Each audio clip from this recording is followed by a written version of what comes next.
So here I am. I haven't been up for a while. There he is.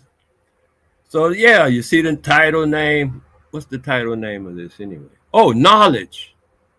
The original sin. I like that one. Wow. That blew my mind. I was talking to a dude I know, right? A Rastaman. And we got to talking. And you know them Rasta, they like to go with their little Bible quotes here and there and stuff like that, make different references and stuff, because of Haile Selassie being in his position and so forth.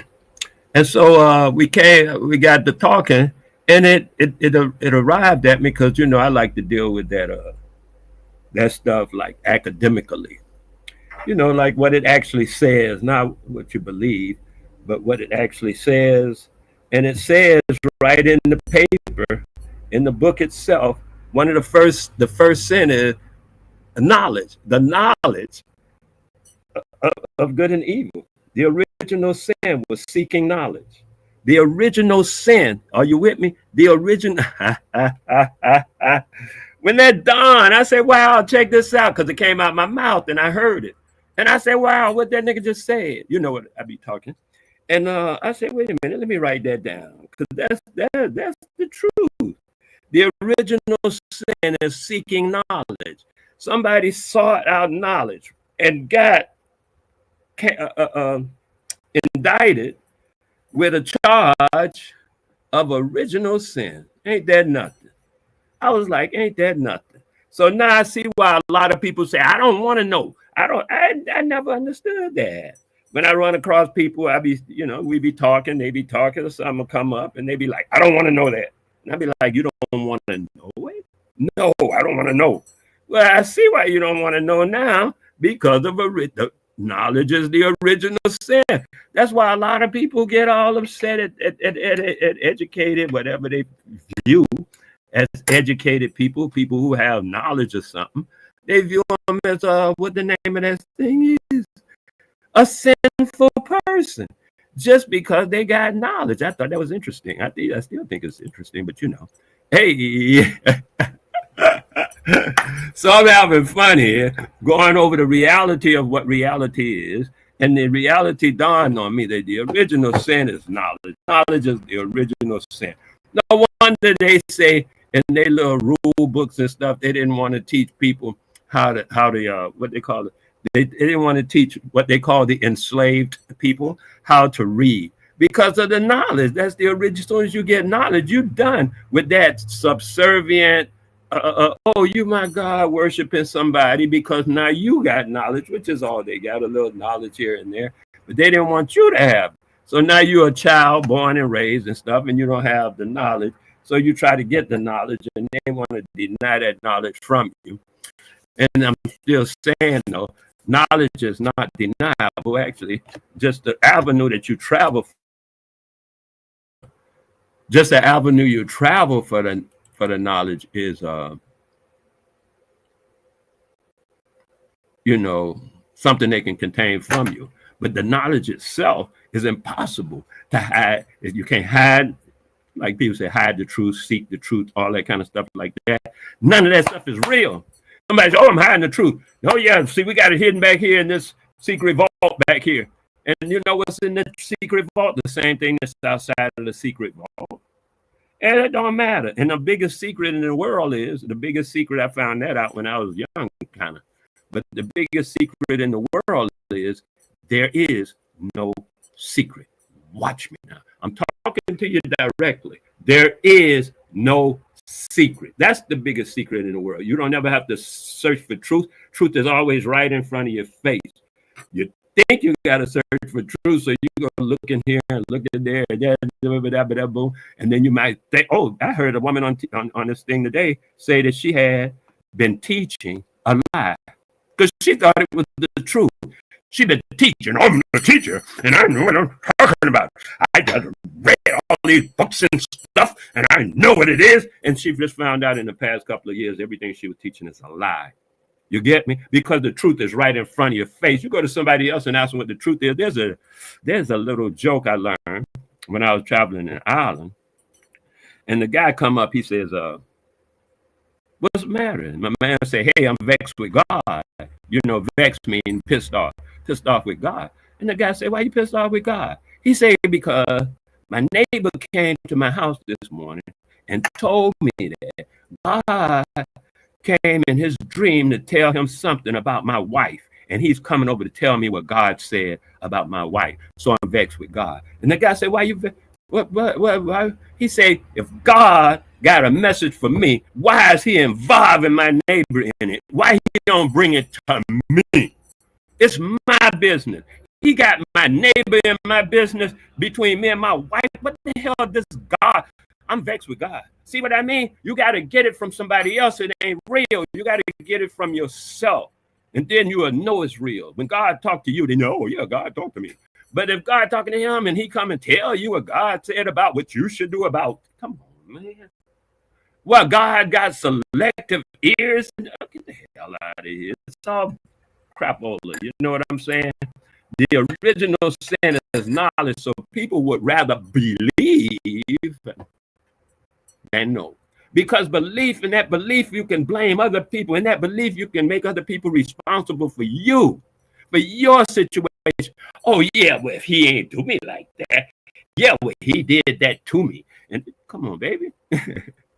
And take the responsibility for your own life with responsibility. I'm going to tell you, this is a secret. This is a secret, right? Ain't no secrets, but this is a secret. I'm going to tell you this is a secret so that you would think it's a secret and you might keep it, because once I tell you ain't no secrets, you think ain't no sense in trying to do nothing. This is the secret, right? When you take responsibility, you're at the same time taking control. You think your life is doing bad. You think your life is going over this way and over that way and this and that. I'm not saying blame yourself. Blame. I don't really understand that concept, blame. You know, who did it? He did it. There you go. I don't understand blame. I did it, you know. Blame, I don't really understand. But responsibility, I do. And the moment you take responsibility, you have automatically, let me do this thing, because I do have a couple of people who were talking to me the other day, and they say, hey, Wale, you be on the doggone, whatever it be, the streamline and stuff. Why don't you let me come up on your streamline rap with you, because I got a few things to say. So I don't know, but I just put the streamline somewhere. I think it's in YouTube, and you can the link. I don't know how to do this right now. I'm gonna go try to figure out how to do it right now. I'll be right back. I don't think I have to do. Hold on. Set it up so I can see what's on YouTube at the same time that I'm doing this thing here. I'm opening another window, but I'm just saying live. I mean, oh yeah, there he is. It's right in. It's right in front of you. Everything is right in front of you all the time. Everything is all the time right in front of you. That's what all I wanted to say about it. It's a forever thing with that. Life is always right now. People start talking about the past and let's go back to the past. All they doing is going into their mind, because there ain't no past to go back to. Remember? Try to go back 10 minutes. Give it a try. Try to go back 10 seconds. Give it a try. I want to see you do it. Hold on. Let me make sure I got my camera on so I can see when you go back these 10 seconds. I want to see you go back 10 seconds. No, I mean it. Go back 10 seconds. I want to see it happen. I want to see somebody go back 10 seconds and break that down. It's impossible. You can't go back. That's what I'm saying now. The people be like, you know, saying these things as though they're real, and when they're not real, they don't say, hey, well, it's not real. It's just make believe, instead of, you know, sticking with what's real and stuff. And they'll say all them words set for 30 or 40 years, and none of that stuff is real, and then have to go back and look for the real, when the truth is always right in front of our faces. It never fails, because now is always the time. What time is it now? That's what time it is. Go 10 seconds ahead. What time is it now? You can't go back. You know what I mean? You can't go back. It's impossible to go back. Nobody goes back. Every time somebody says, oh, well, see, let's go back to the 1960s. Let's go back. Well, see, back then, all that stuff is in your mind, and every bit of it is a story. Not one iota of it is true. It's all in your mind. None of it is real. It's something somebody told you, you memorized it, you keep it in your mind, and then when you say, oh, in the 1960s, this happened. In the 1970s, that happened. It's stuff you read. You don't know what happened. Or you know some stuff you read. I read this about that. I read this about that. But you don't really say that. I read this about that. I read this. Which would be true. Okay, because I read this about the 18, and this about the 7, all this kind of stuff. Yeah. I read this about Spain. I read this about Portugal. Okay, yeah. But to say this is what happened, that's just a lie. And I say to you, our ancestors, the reason that I find the reason that our people see themselves in a piss poor condition is because they lie. Because I'm saying not each individual, yes, and still I am saying each individual. And I'm saying as a collective, we had through our ancestors actually set it up for us. We don't follow our ancestors. We follow other people's ancestors. We want to do like the Jews. We want to do like the whoever, the whatever, whenever, wherever, but not like our ancestors. Oh, hell no. I didn't see people who are born. I was just talking to a friend of mine. He's from Nigeria. I mean, he was born and raised in Ibadan. And he was telling me, even when he was being born and raised in Ibadan, the people of Ibadan, the local people, the normal Khan, they didn't want to have nothing to do with their ancestors. Check that out.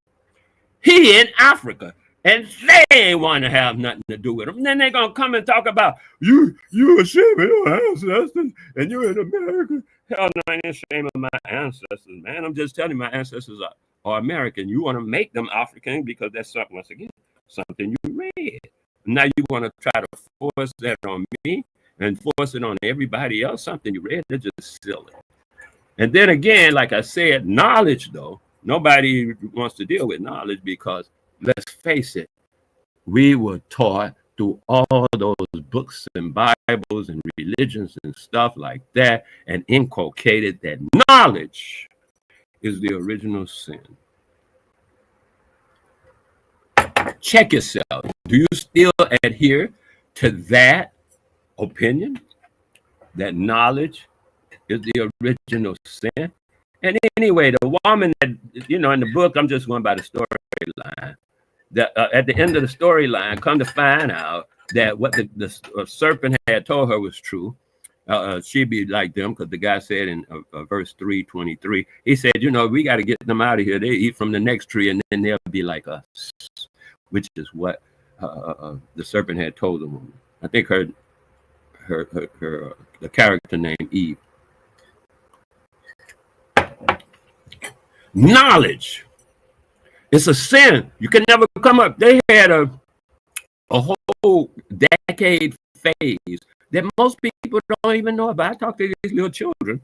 You talk about, I'm grown. I'm 23. I'm grown. Listen, you're a child, right? To me, I mean, you're a child of everybody really in the world, actually. You don't know nothing. And in the 70s, 80s, they made a concerted effort in the United States called the dumbing down of America. You can read books on it anytime you get ready. I actually lived through it, so I won't go into no books about it. You can go check that out for yourself. The dumbing down of America, because then once you dumbed down again, you can be trumped. You can be trumped. The dumbing down of America has produce a people who can be trumped.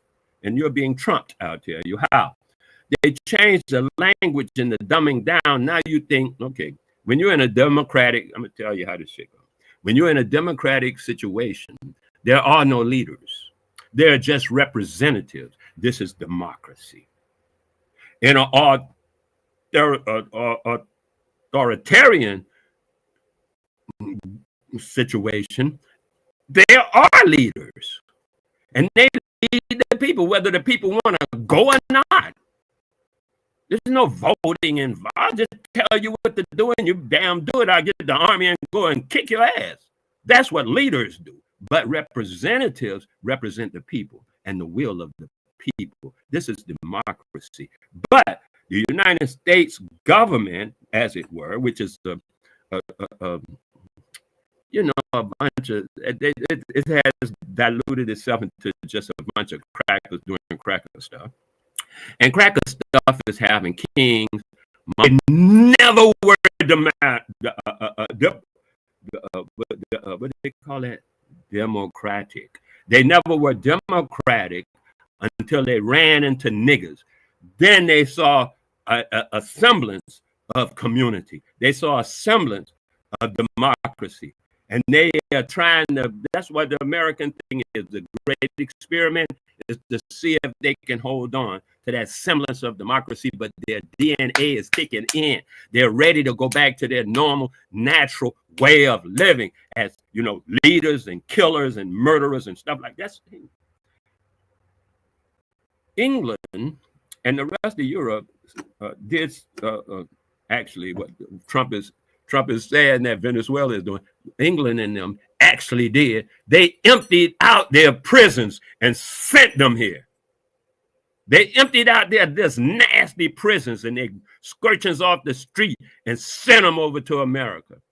And that's what we're faced with now. All them immigrants from England who think they took over because they're nasty killers and murderers and stuff. They murder themselves. They don't give a fuck. You see they're going around murdering themselves now. It's building up because every 120 years, they go berserk and they do these mass murders like crazy. And that's what y'all into the 100-year cycle. But if you're only 23, 33, you don't know about these cycles. You've never been through these cycles. We done been through these cycles. All this, I'm scared, World War II, World War III. Well, how many times?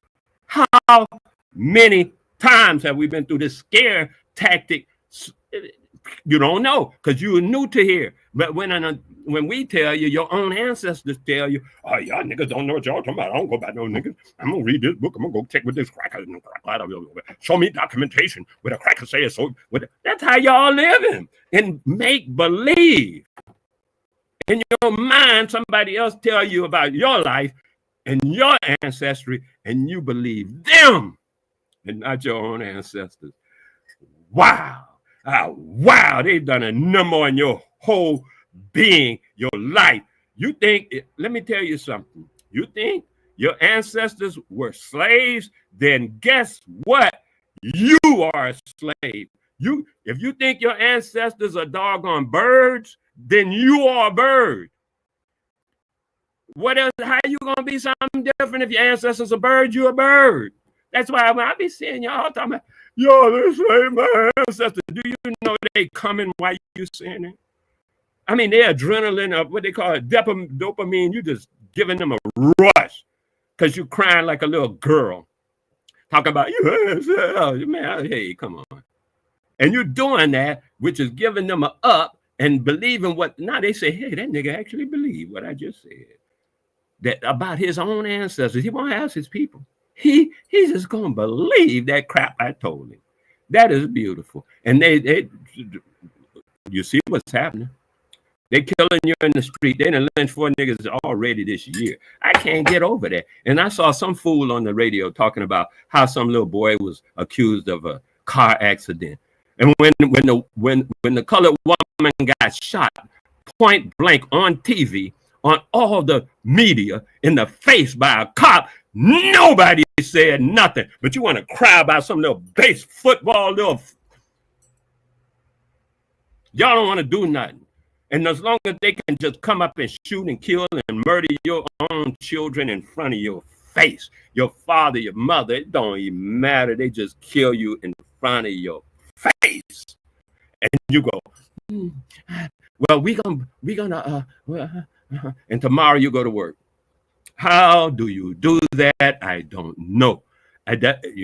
Like I always say, just because a person was put in an enslaved condition doesn't mean that they are a slave. They are in an enslaved condition. Hold on, I got a whole map of this thing. I'm gonna read it to you because I write stuff down sometimes.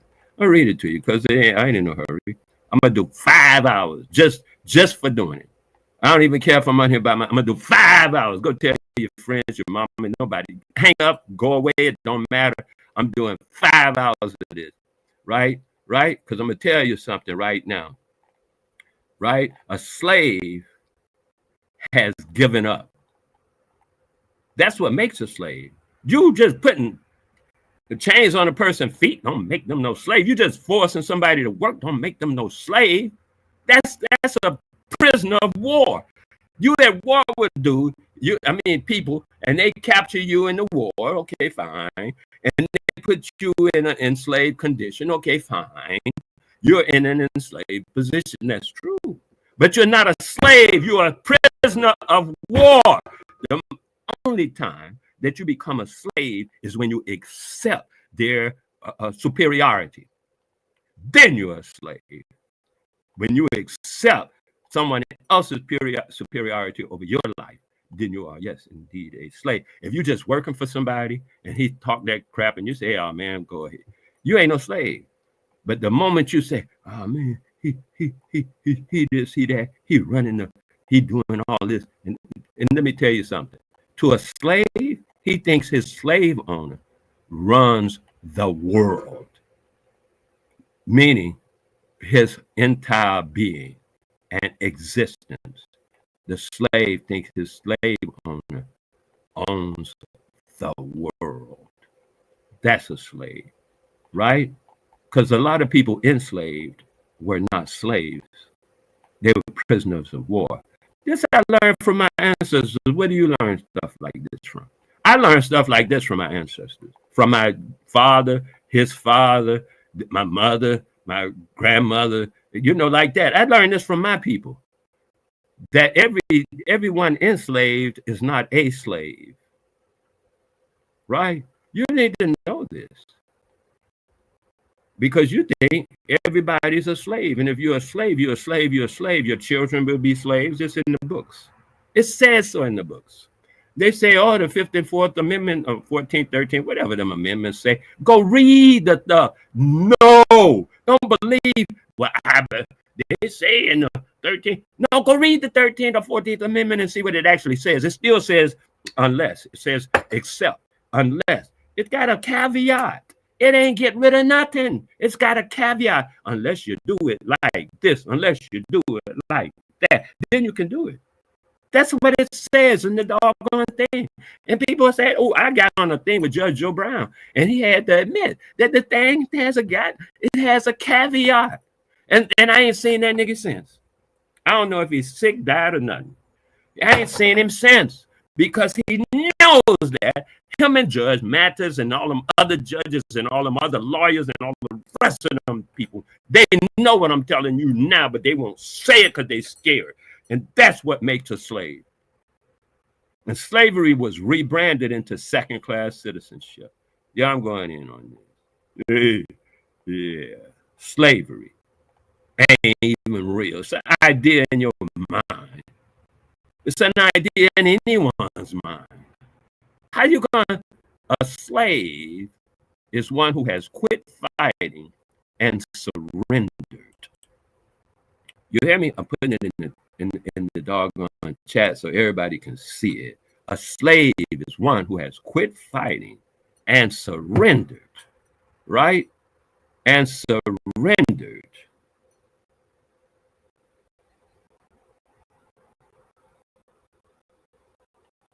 Being subjugated and accepted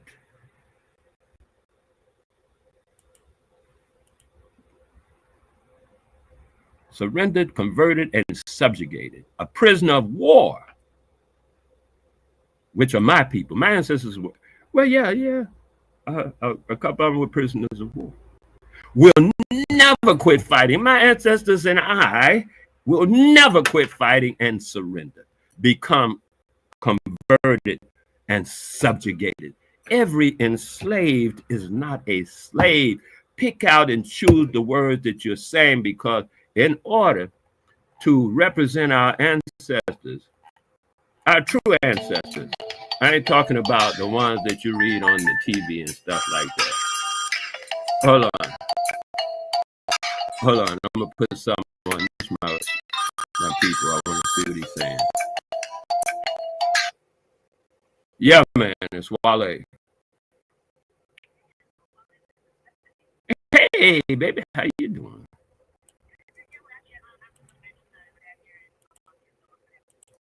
Oh, beautiful. That's right. What's up?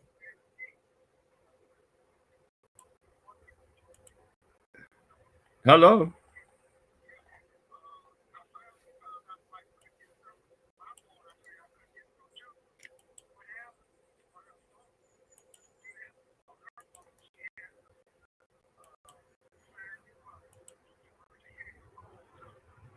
Okay.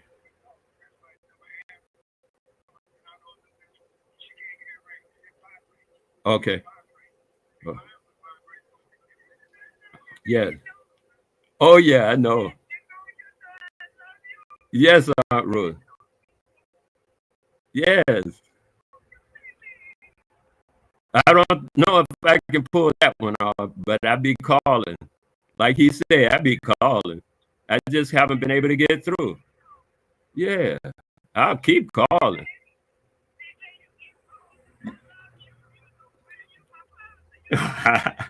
Of course. Thank you. A little bit, but the ants are eating it from the bottom, from the roots.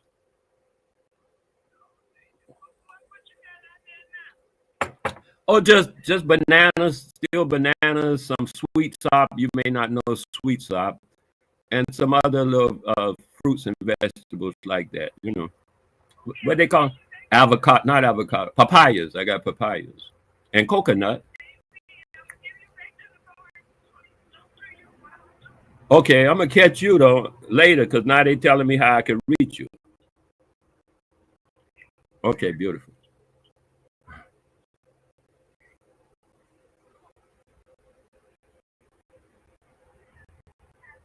Call now, you mean? You say call now? Okay, I'll call now.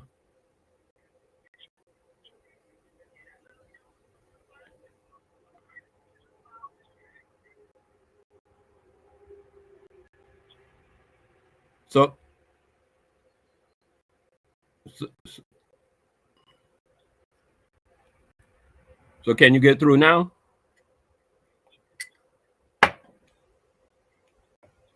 Okay, beautiful. Okay,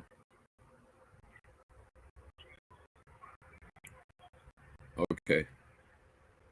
Oh man, that's my brother.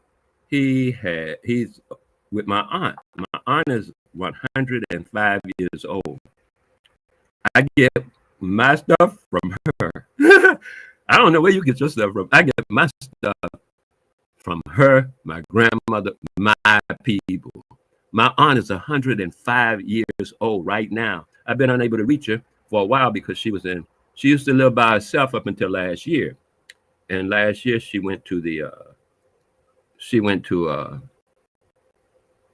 a home, a nursing home.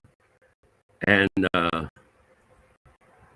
they just got to where I can call her at the nursing home. I called the nursing home twice or three, before. But my brother had to go there in order to set it up so I can call her directly, which is what I'm used to doing, calling my aunt directly. My aunt's 100. Yay, Aunt Ruth. There you go. We got you now.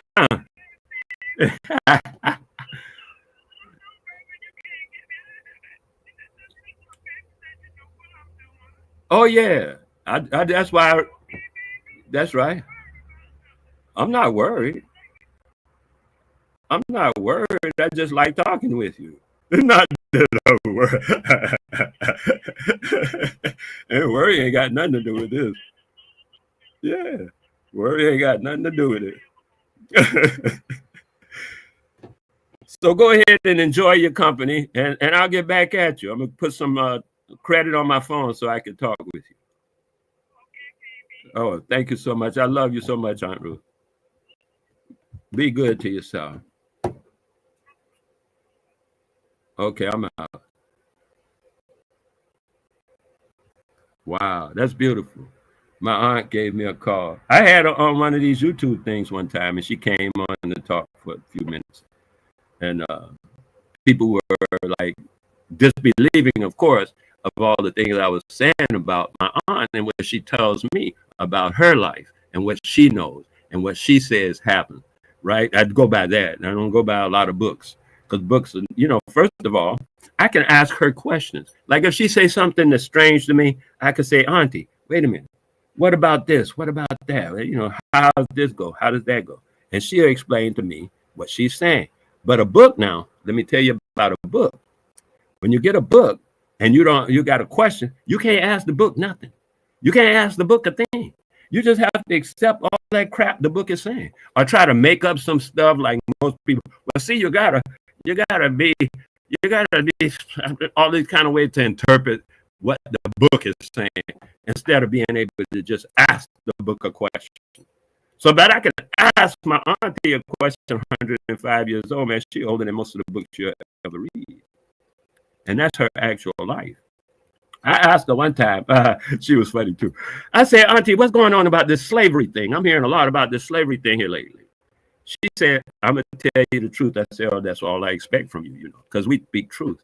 We don't, that's our language is truth. People say, well, what's your language? Our language is truth. Yeah, a lot of colored people have moved away from our language. They picked up the language of lies and deceit. Our language is the language of truth, right?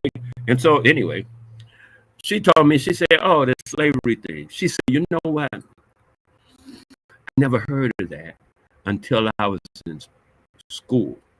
She said that's the first place she ever heard about slavery was when she went to school as a child.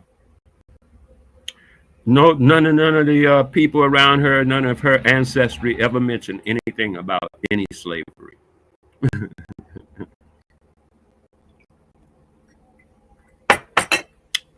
Nada. And she'll tell you now. She's very cognizant. That's why I like talking to her. At 105, man, she'll give you a go for your money. She'll reason out everything. What they call that?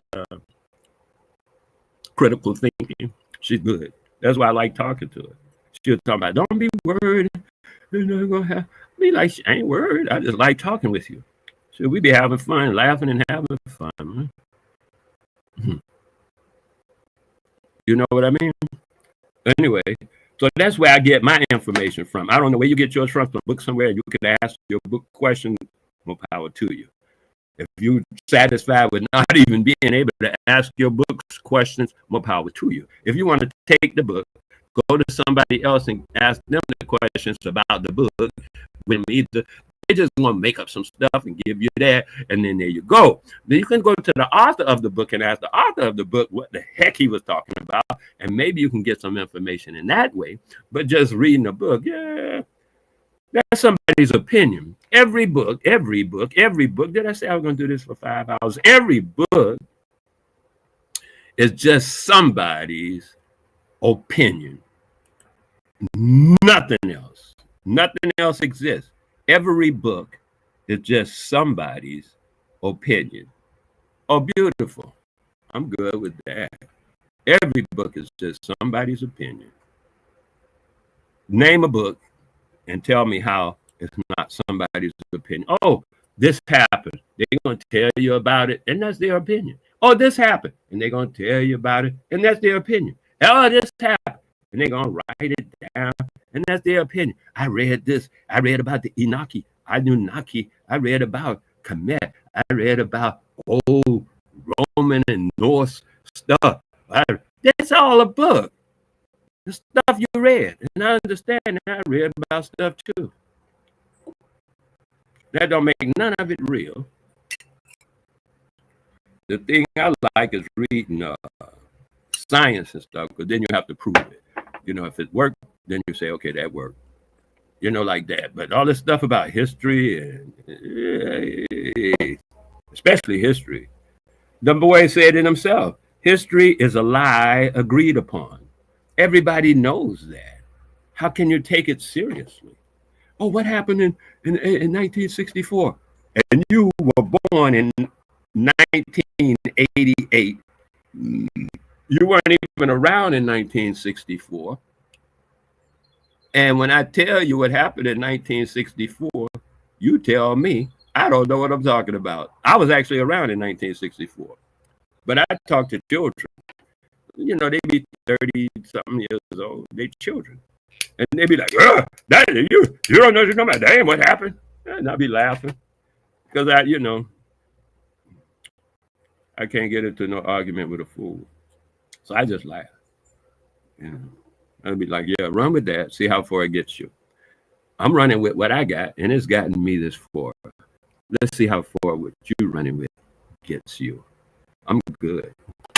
Let's see how far you got the stuff you're running with. Let's see how far it gets you. That's all I got to say about it. How far can it get you? I don't know.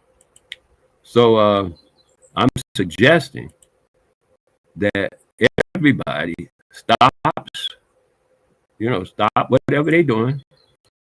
First, take a breath, relax, say, hey, you know what? That's true. Oh, it's not true, but I'll give it a thought. Oh, I won't give it a thought. Something like that. And then move on. But I would suggest that everybody take a look at whether they know something or they don't. Because a lot of the time, they don't. There's no way for you to know. You have no, what they call it?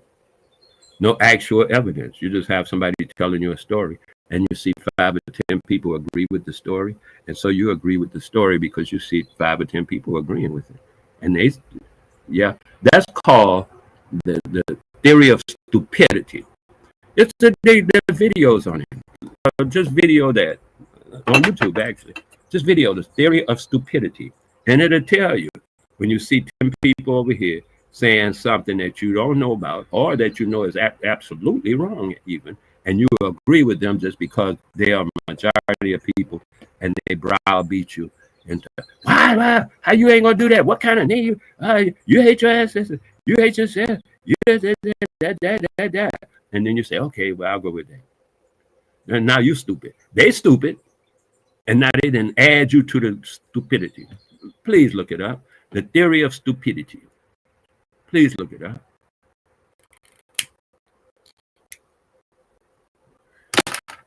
Please. Meanwhile, as I say, the whole idea of what's going on is knowledge is being taught as the first and original sin.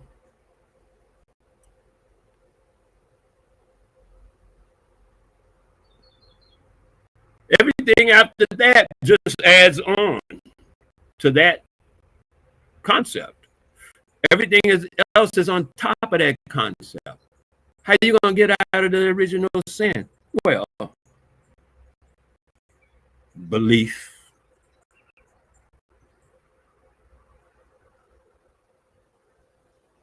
Seeking knowledge is a sin.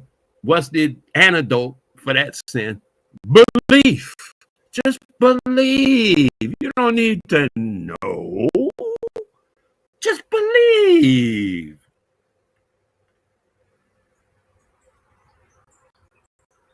I find that offensive, personally. Me personally, I find it offensive. Because when you believe, you got to believe in somebody else. When you know, you are into yourself. But when you believe, you got to believe in something outside of you, something elsewhere to take care of you. You are abdicating responsibility because you believe. Instead of checking yourself and say, I know how this thing works. I know I'm good. I got to have a saying, right, that I'm perfect. And people say, yeah, how you going to be perfect? Nobody's perfect. That's from the belief of this original sin knowledge, right? So you believe you're not perfect. You don't know that. You just believe it. And so you carry on with your belief. Me, I know I am perfect. So I carry on with my knowledge. Because I don't see, sin. I ain't into sin. I'm into knowledge. But the people who are into sin say, oh, knowledge, that's the original sin. You're supposed to just believe. And they're selling that today. And what y'all call 2025, they're still selling that line of stupidity. They're still selling it, and people are still buying it wholesale. They're buying it for their children. They're buying it for their generations ahead. They're buying it they're just stocking it up stupid in their bookshelves. They're stocking up stupid on their tabletop. They're just stocking up stupid in their empty rooms, in their cellars, in their basement. Just stupid, so we can be stupid for the rest of eternity. Instead of saying, hey, cut that noise. Let's go with knowledge not being a sin, and let's start there. That's why sometimes I even say an atheist, a person becoming an atheist is like the first step to stop being stupid. But some people stop right there at atheists because they're mad about they just learned that the stuff is garbage, and so they cut it loose. Now I say that's what atheism is. They just found this stuff is garbage, so they cut it loose. That's called atheism. But they stay right there. They don't find it. They don't move forward. They won't consult truth. They'll consult facts. Facts are not truth. Hold on. I know people have a problem with what I just said, so I'm going to repeat it a couple of times. I'm going to do the Umar on it. Facts are not truth. Facts are not truth. Facts are not truth. Yeah, I'm going to give you a little way to figure that out. You know what I mean? So you can tell the difference. They're spelled differently. Just the spelling. See, truth starts with a T. Facts start with an F. Meaning what? They're not the same thing. If a word starts with an F and the next word starts with a what? A Q or a P or something else, that may a P be, because sometimes they use PH for the sound of F. So I won't go with P, but T, no. The truth and fact are different things. A fact is an agreed upon concept. Without agreement, there is no fact.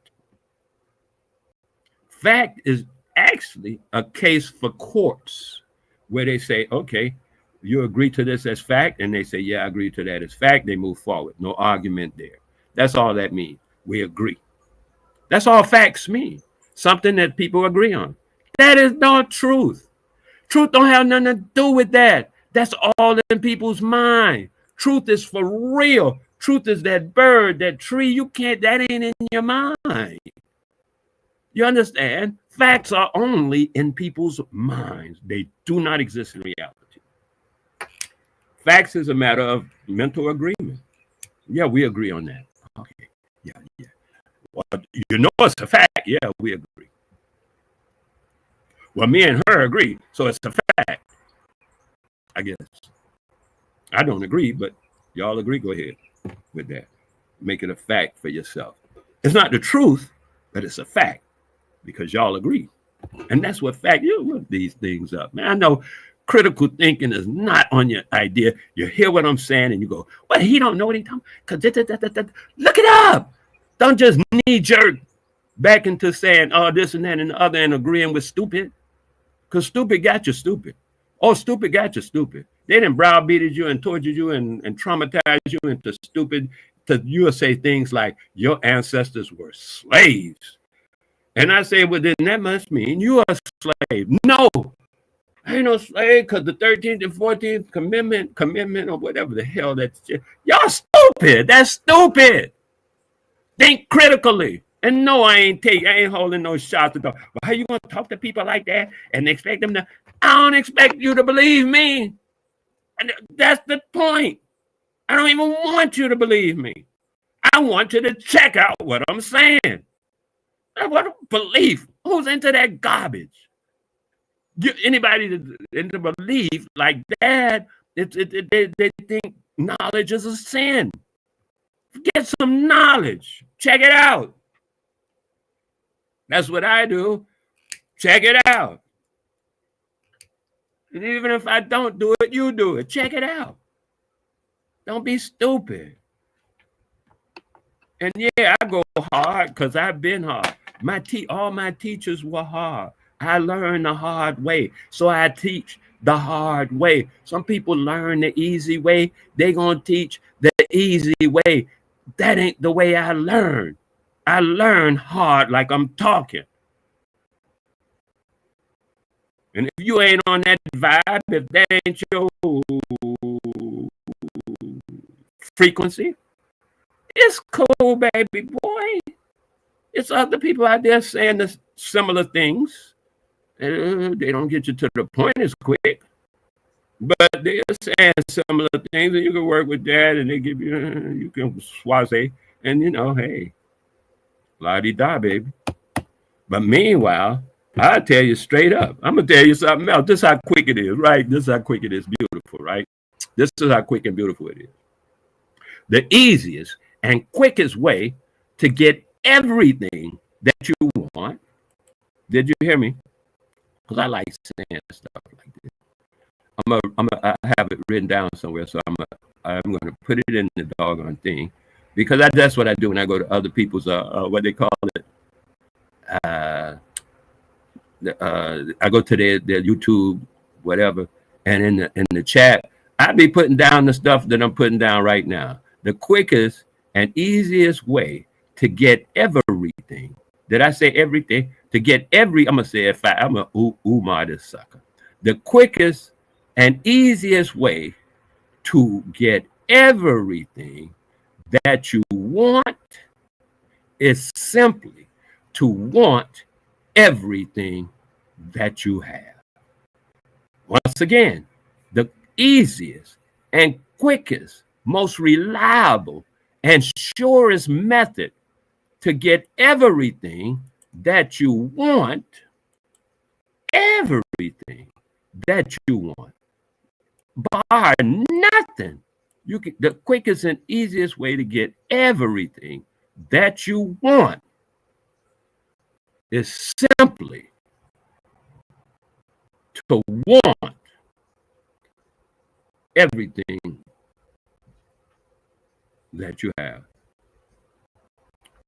The quickest, easiest, surest way. Can't miss to get everything you want. All that manifestation stuff they're trying to teach you about. Okay, meditate.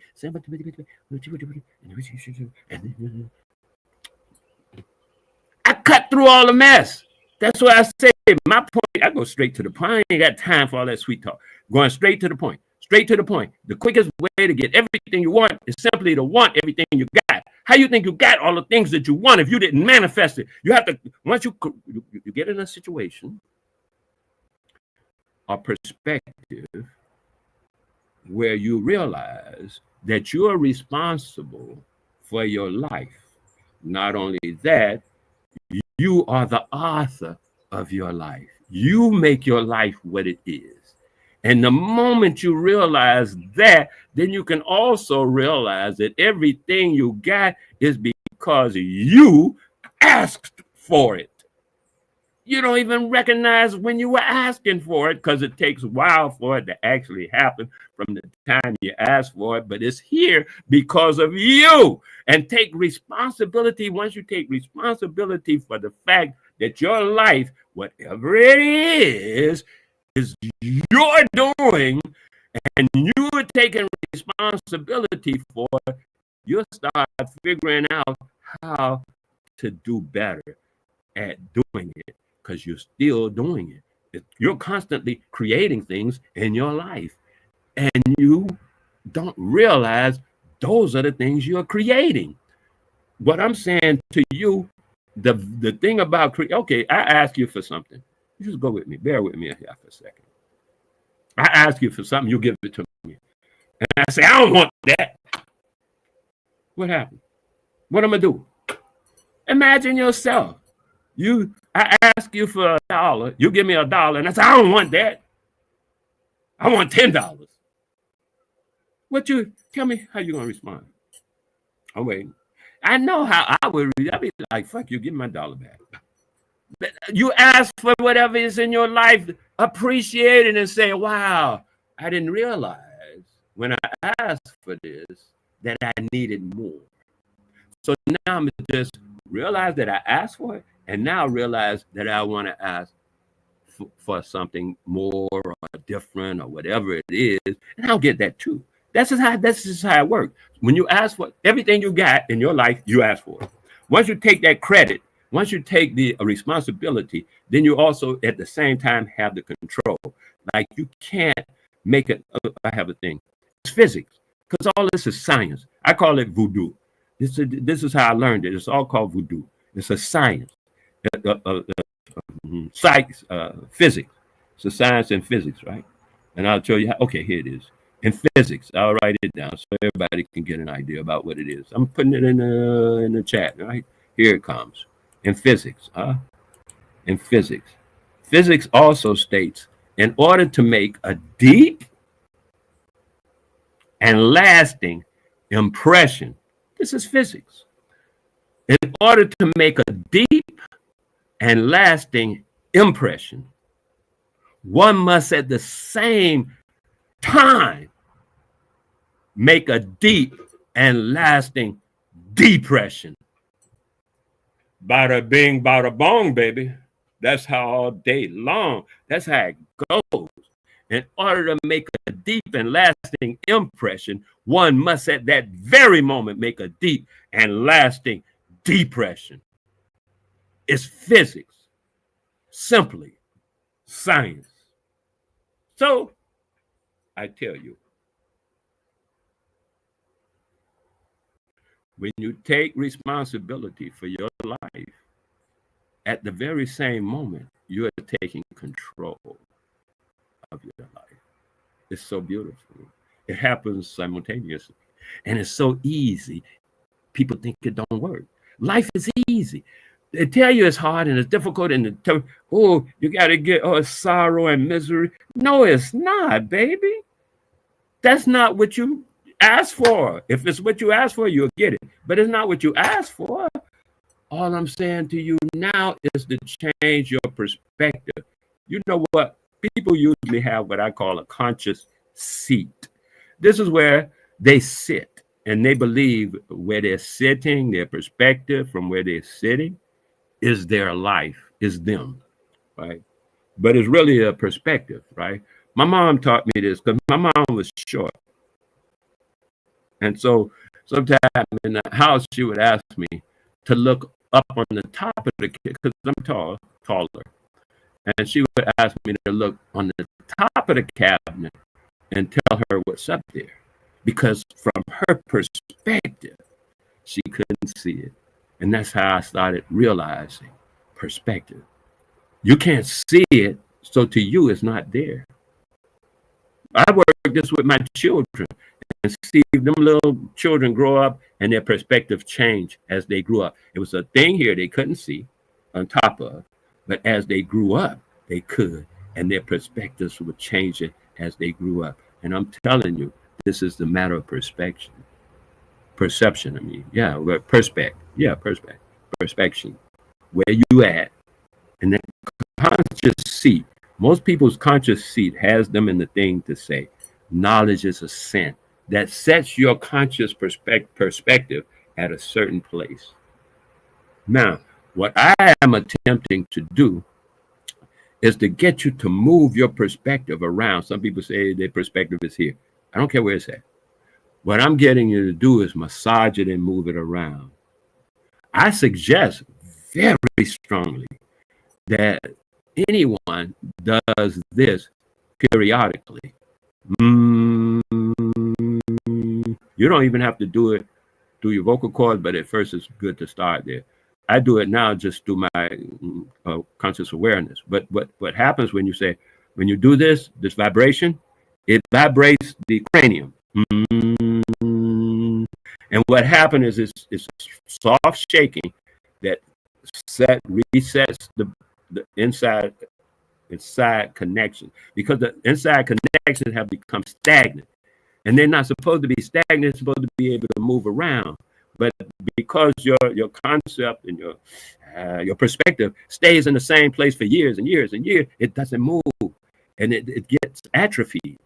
So you have to move it around. And the best way I have found to get started with moving around is simply some people say because they're trying to build up the pressure of the vibration. The vibration is what you're looking for to vibrate the cranium. Once you feel the cranium vibrating, like when I was a child, I had started doing it out of a trauma necessity. I was curing my own trauma, and I would do it. And that would set my whole mind into a whole nother rhythm, another perspective, so I could see things differently. And so I'm suggesting, I know they do it in these different meditations. I've seen that. But the point of it is to get the cranium vibrating so it can loosen up and you can move your conscious seat around. And what's people who are actors move their conscious seats a lot, because they move from character to character to character, and they have a whole different, each character got a different history, connection, relationships, and all that stuff. And so it's a whole nother character. It's a whole nother persona. You could, that's part of that's another good exercise in moving the conscious seat. Is to today be a woman of 56 with children and stuff in your whole being. So if you're doing the acting, you got to fulfill that throughout the whole thing. You can't just, oh yeah, I'm a woman. No, you got to get into it. That's why I say acting. Because when actors do it, they have to get into that character. And once you get into that character, guess what? You're not into your regular character. So you have moved your conscious seat. You can be in both at the same time. And once you move your conscious seat and you're aware of yourself as that character, then you'll know that the character that you think you are is not real either. Both of them are just a matter of perspective of conscious awareness, right? So now, let's say the next time you take a character of a 5-year-old child and take that character on.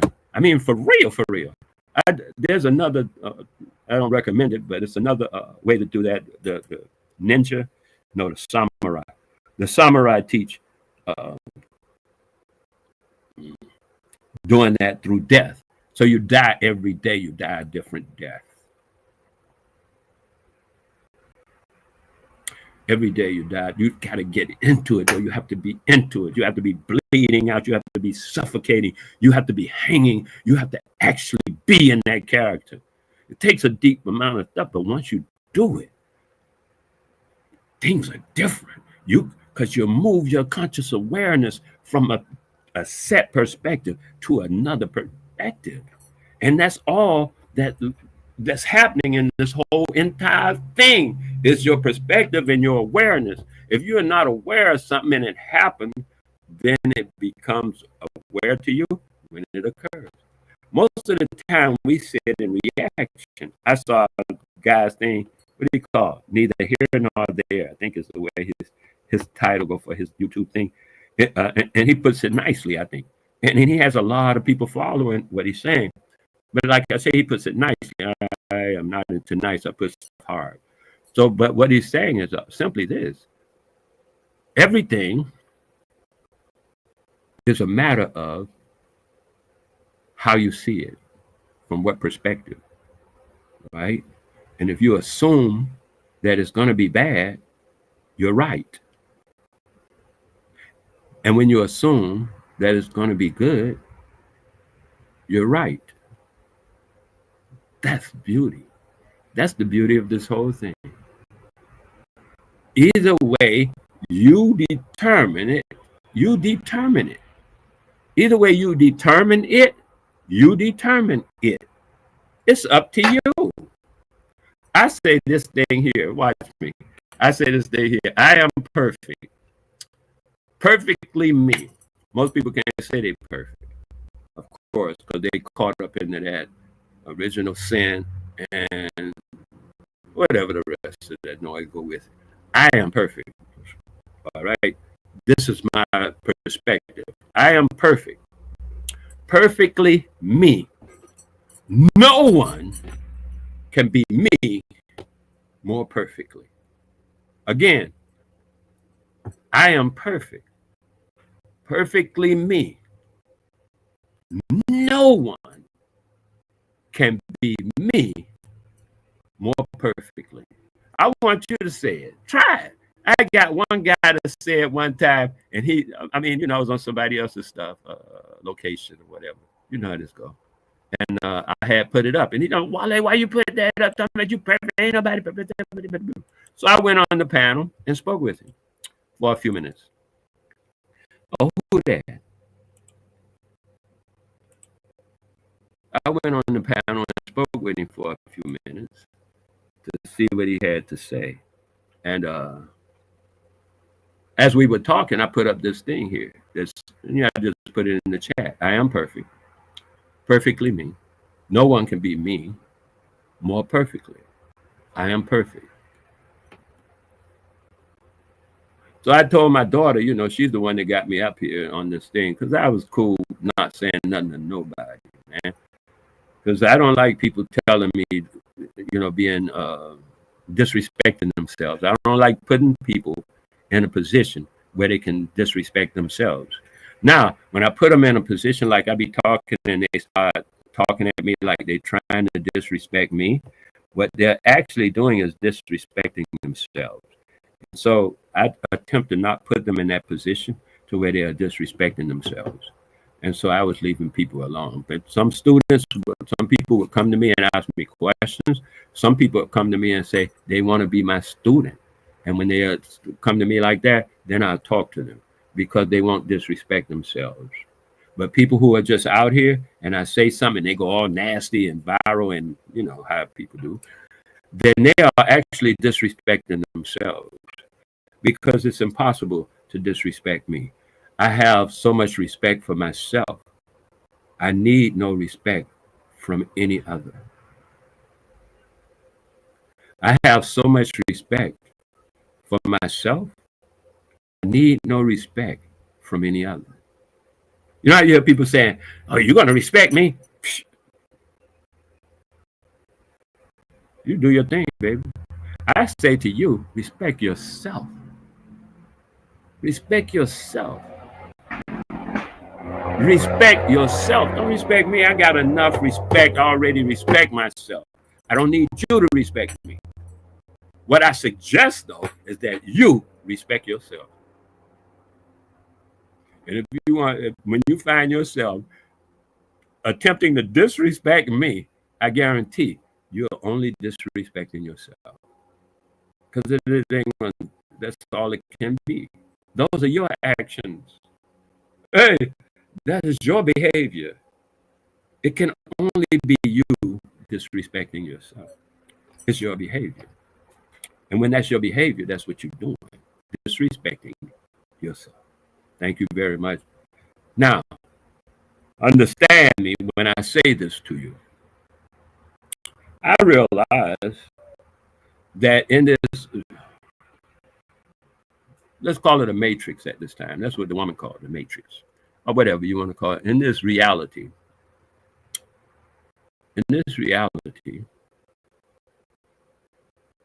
things move around.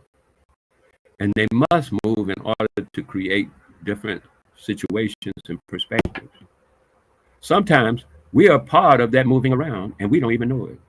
We don't even know that we are part of somebody else's manifestation. They're manifesting. I'm manifesting. You are manifesting. Everybody's manifesting. We are part of each other's manifestations. I lose $10. He found it. He wanted $10. It manifests for him because it had to move around from somewhere to somewhere else. And so we are all part of one another's manifestations. I was at home and a guy was talking like this to people and they said, "Oh, yeah, blah, blah, blah, blah. You act like money just come in the mail." And the very next day, I got a check in the mail for $800. I don't even know where it came from. I still don't know. I went to the to the bank, showed it to the bank people. I went to the bank that it was drawn on to make sure it was their stuff. I didn't go to my bank and then I got this problem, I took it to the bank it was drawn on. They cashed that check immediately. Didn't give me no problem. I didn't know it was coming. Yeah, money, people say money don't grow on trees. Baby, it do. Money grows on trees. They call it reefer. They call it ashwagandha. They call it white oak bark. They call it soursop leaves. They call it money grows on trees. They call it bananas, oranges, apples. It's growing on trees. Money is simply a valuation, a physical evaluation. The value is growing on the trees. Yet we are of a perspective that money don't see what I mean by we in a make-believe world, because the true world will show you the value that is growing on trees. Our ancestors left us with this information of the value of what's growing on trees, on the ground, in the ground. That information is they left that for us. We ignore it because we want to go look in a book. We want to go to somebody else and see what they say, because why? The original sin is giving up on your ancestors. That's the original sin. Our ancestors left us a reputation worldwide, I'm going to add, because I've been around, a few places. And worldwide, our reputation is to speak the truth. People have told me, when I go to different places in the world, I have always asked, do you know us? I ain't saying, do you know niggas now in the, people now. I'm saying that in your history, I asked them, in their ancestry, does their ancestors speak about us? And to a one, they say yes. Everybody said yes. They spoke about us. And some people had one or two things. Some people had 1, 2, 3 things to say from their ancestry about us. But they all had this one thing, which was we always spoke truth. No matter the language, the circumstances, the time, or the danger, we always spoke truth, or we did not speak.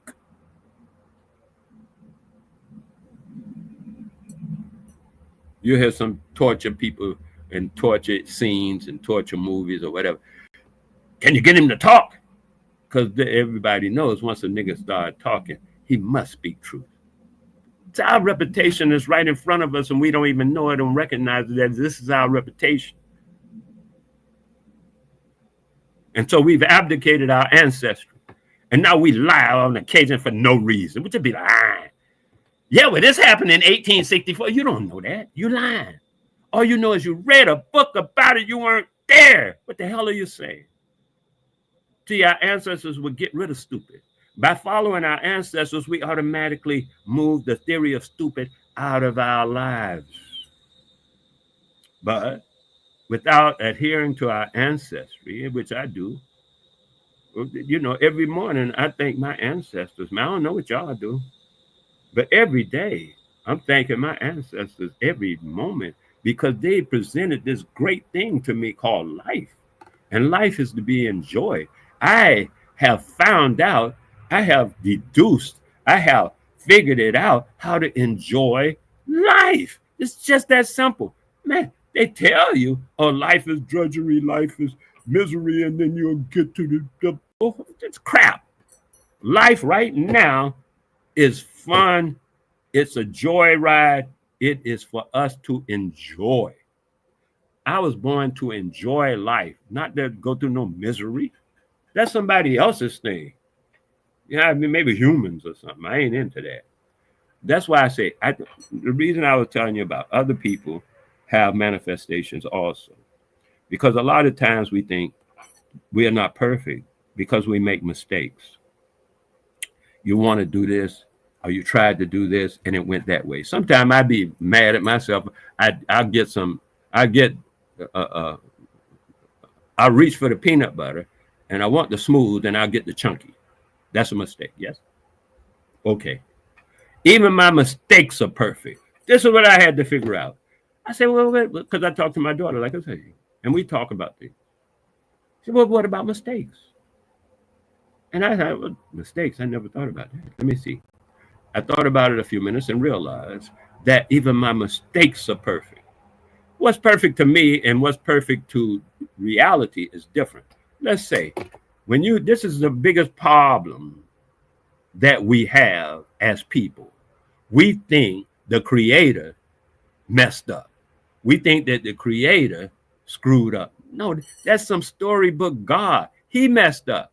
And I think he should be fired. If somebody messed up that bad, they should be fired. He came in, first of all, lying and all that. He should be fired. Read what they say in the book about this guy called Jehovah God or whatever. He telling people to go kill people and all that. He's a mess. He's a mess. And I wouldn't hire nobody with that kind of concept. He's crazy. He's like, go kill all the Palestinians and take their land. What kind of warmonger is that? Huh? Make them your slaves. And I ain't into that. If you're into that, go ahead. I'm good. I'm not into that. So I can dig it if that's what you're into. I figured that out, and I got no problem with that. If that's what you're into, please run with that, and I'm good. All right. Thank you very much. And then I say to you, is this, which is funny to me.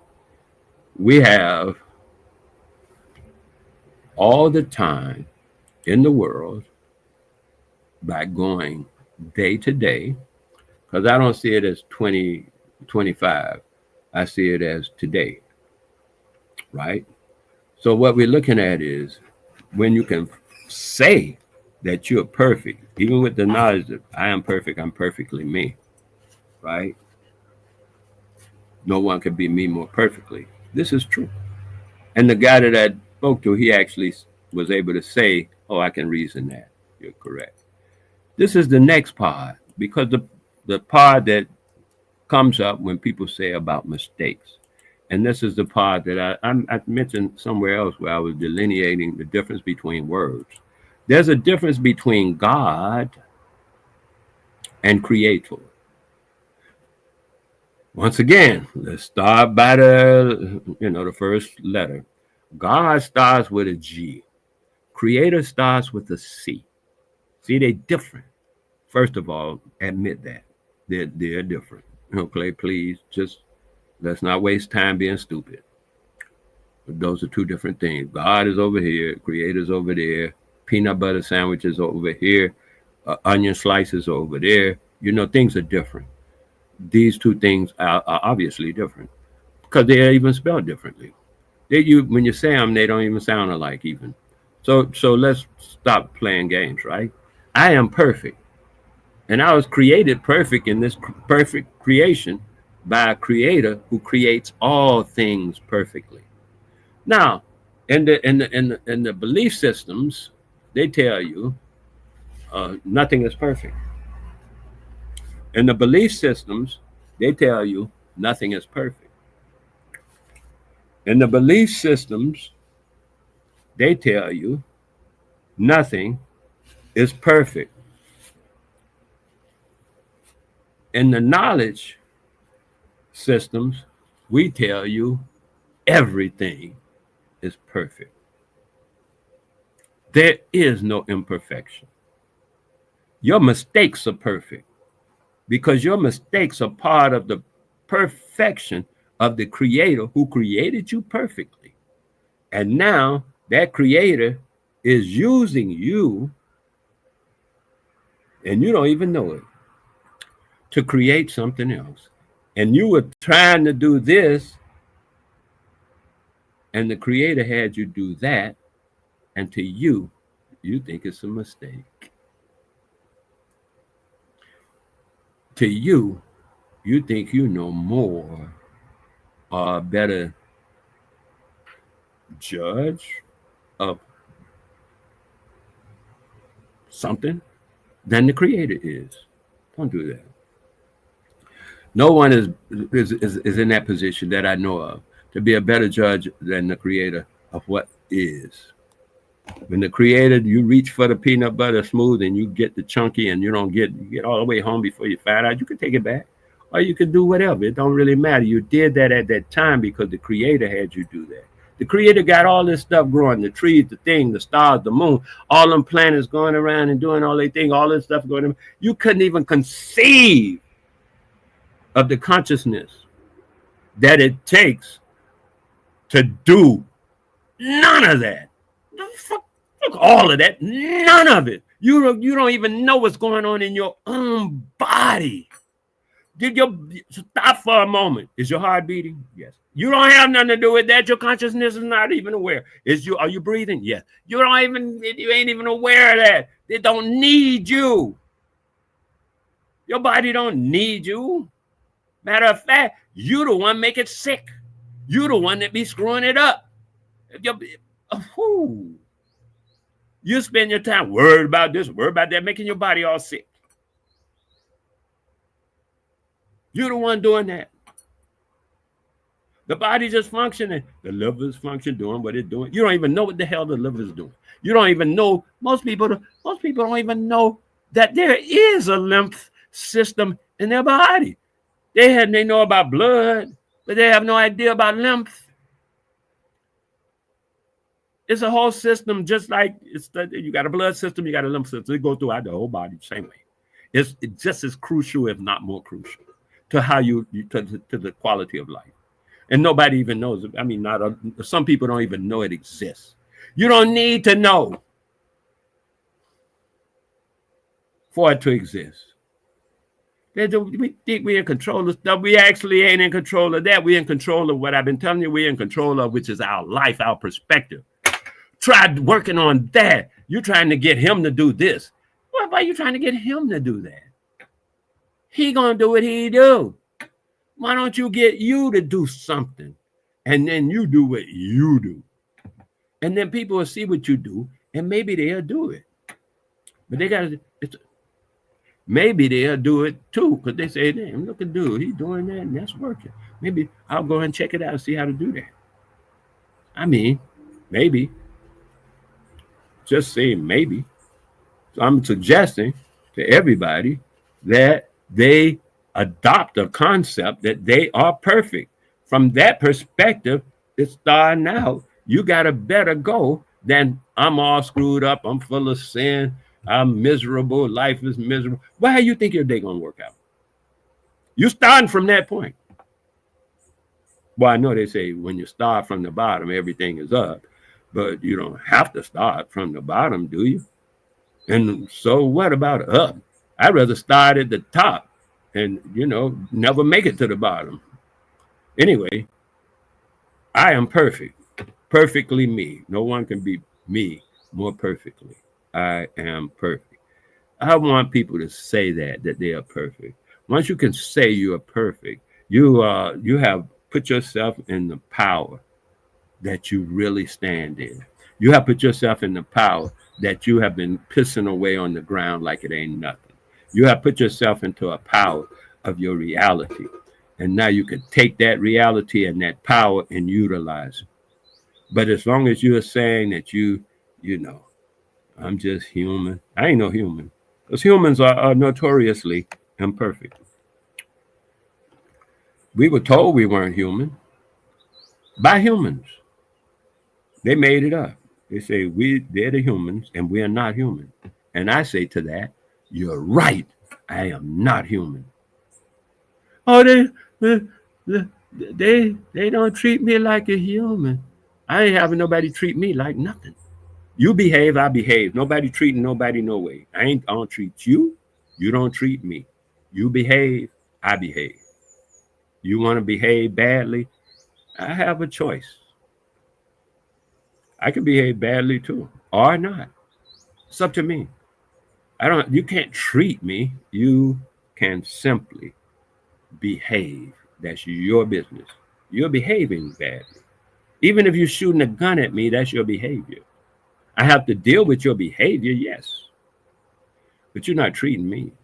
That's your behavior, and that's what I say. We have been taught to be reactionary and be treated and be enslaved by thought concept, to be enslaved by our own minds, to be enslaved by our own concept of reality.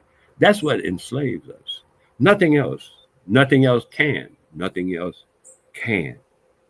Nothing else can. As I said before, you can put chains on a person's foot. You can force them into labor, but there will never be a slave until they give up, until they subjugate themselves, until they convert. And then you have a slave. And that slave will have little slave babies that are now talking about our parents were slaves and we want reparations. And they're going to enslave you. You already enslaved. Don't even know you enslaved, because the best and easiest way, I wrote this down too. The best and easiest way, everybody knows this, the best and easiest way to keep a people enslaved or to maintain slaves, the best and easiest way to maintain slaves is to trick them, like the 13th and 14th Amendment.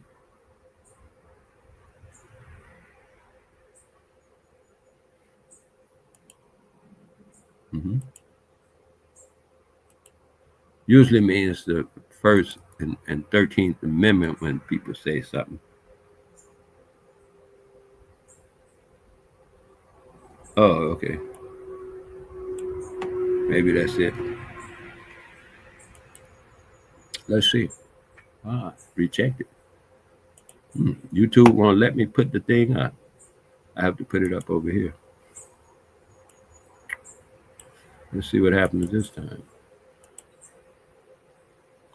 Oh, it's too long. Let's see what happens. Stayed up that time.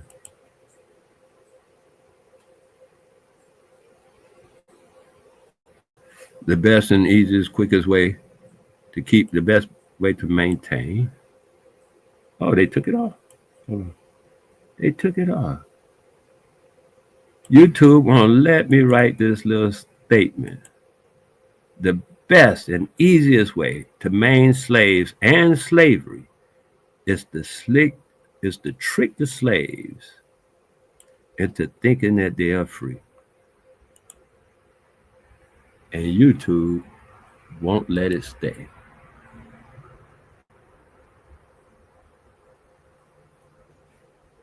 This is so beautiful. That's right. YouTube took it off every time.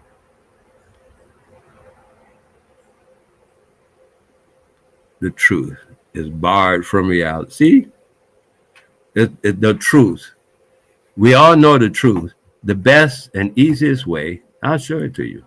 Oh, they can't stop this part. Hold on a half a second. They can't stop this part. Bam. Oh, share screen. Will you please share my screen? Here it is. Will you share that for me? Ooh, look at it here. Now, is it up?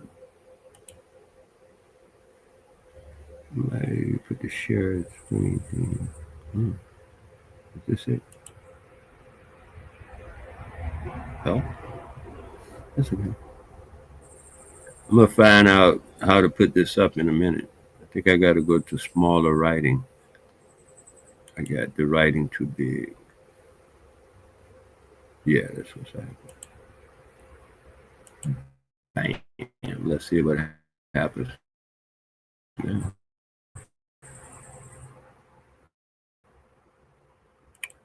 Yeah, I'm getting into this. Okay, there it is. Come on, put it up. There it is. I highlighted it. It reads, the best and easiest way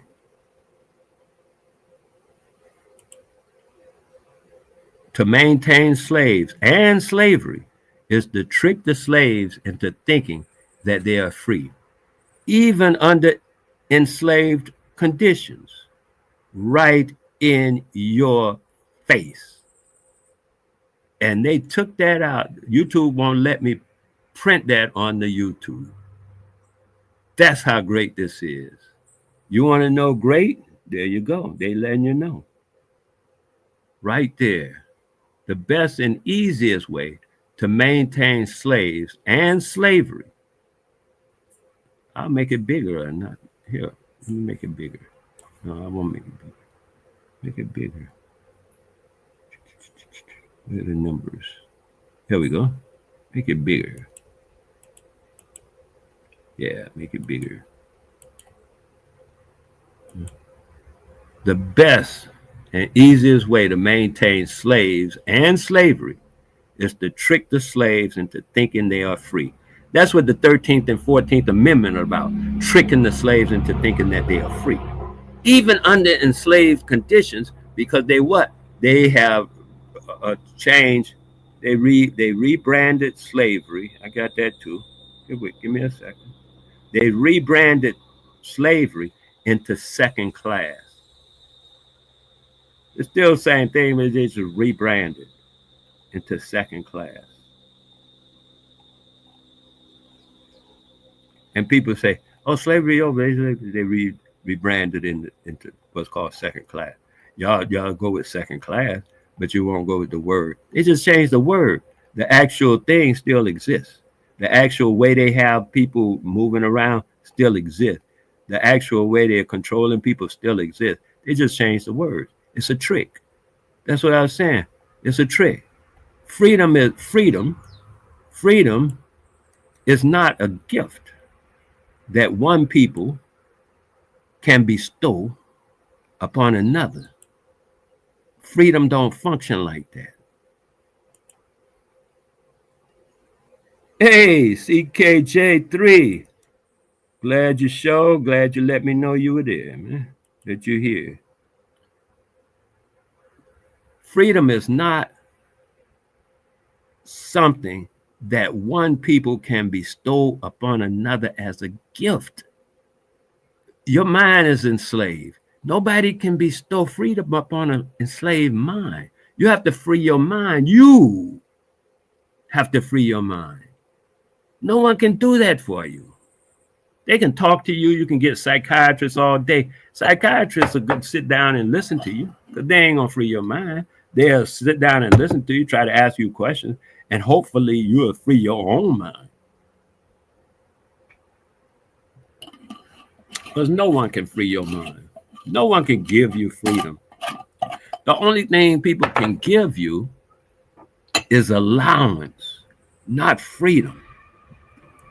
Yeah, you're allowed to do this, and you're allowed to do that, and you're allowed to do this, and you're allowed to do that. That's the condition you're in. You're allowed to do this. Well, can I do that? Yeah, you're allowed to do this. Well, can I do that? Yeah, you're allowed to do that.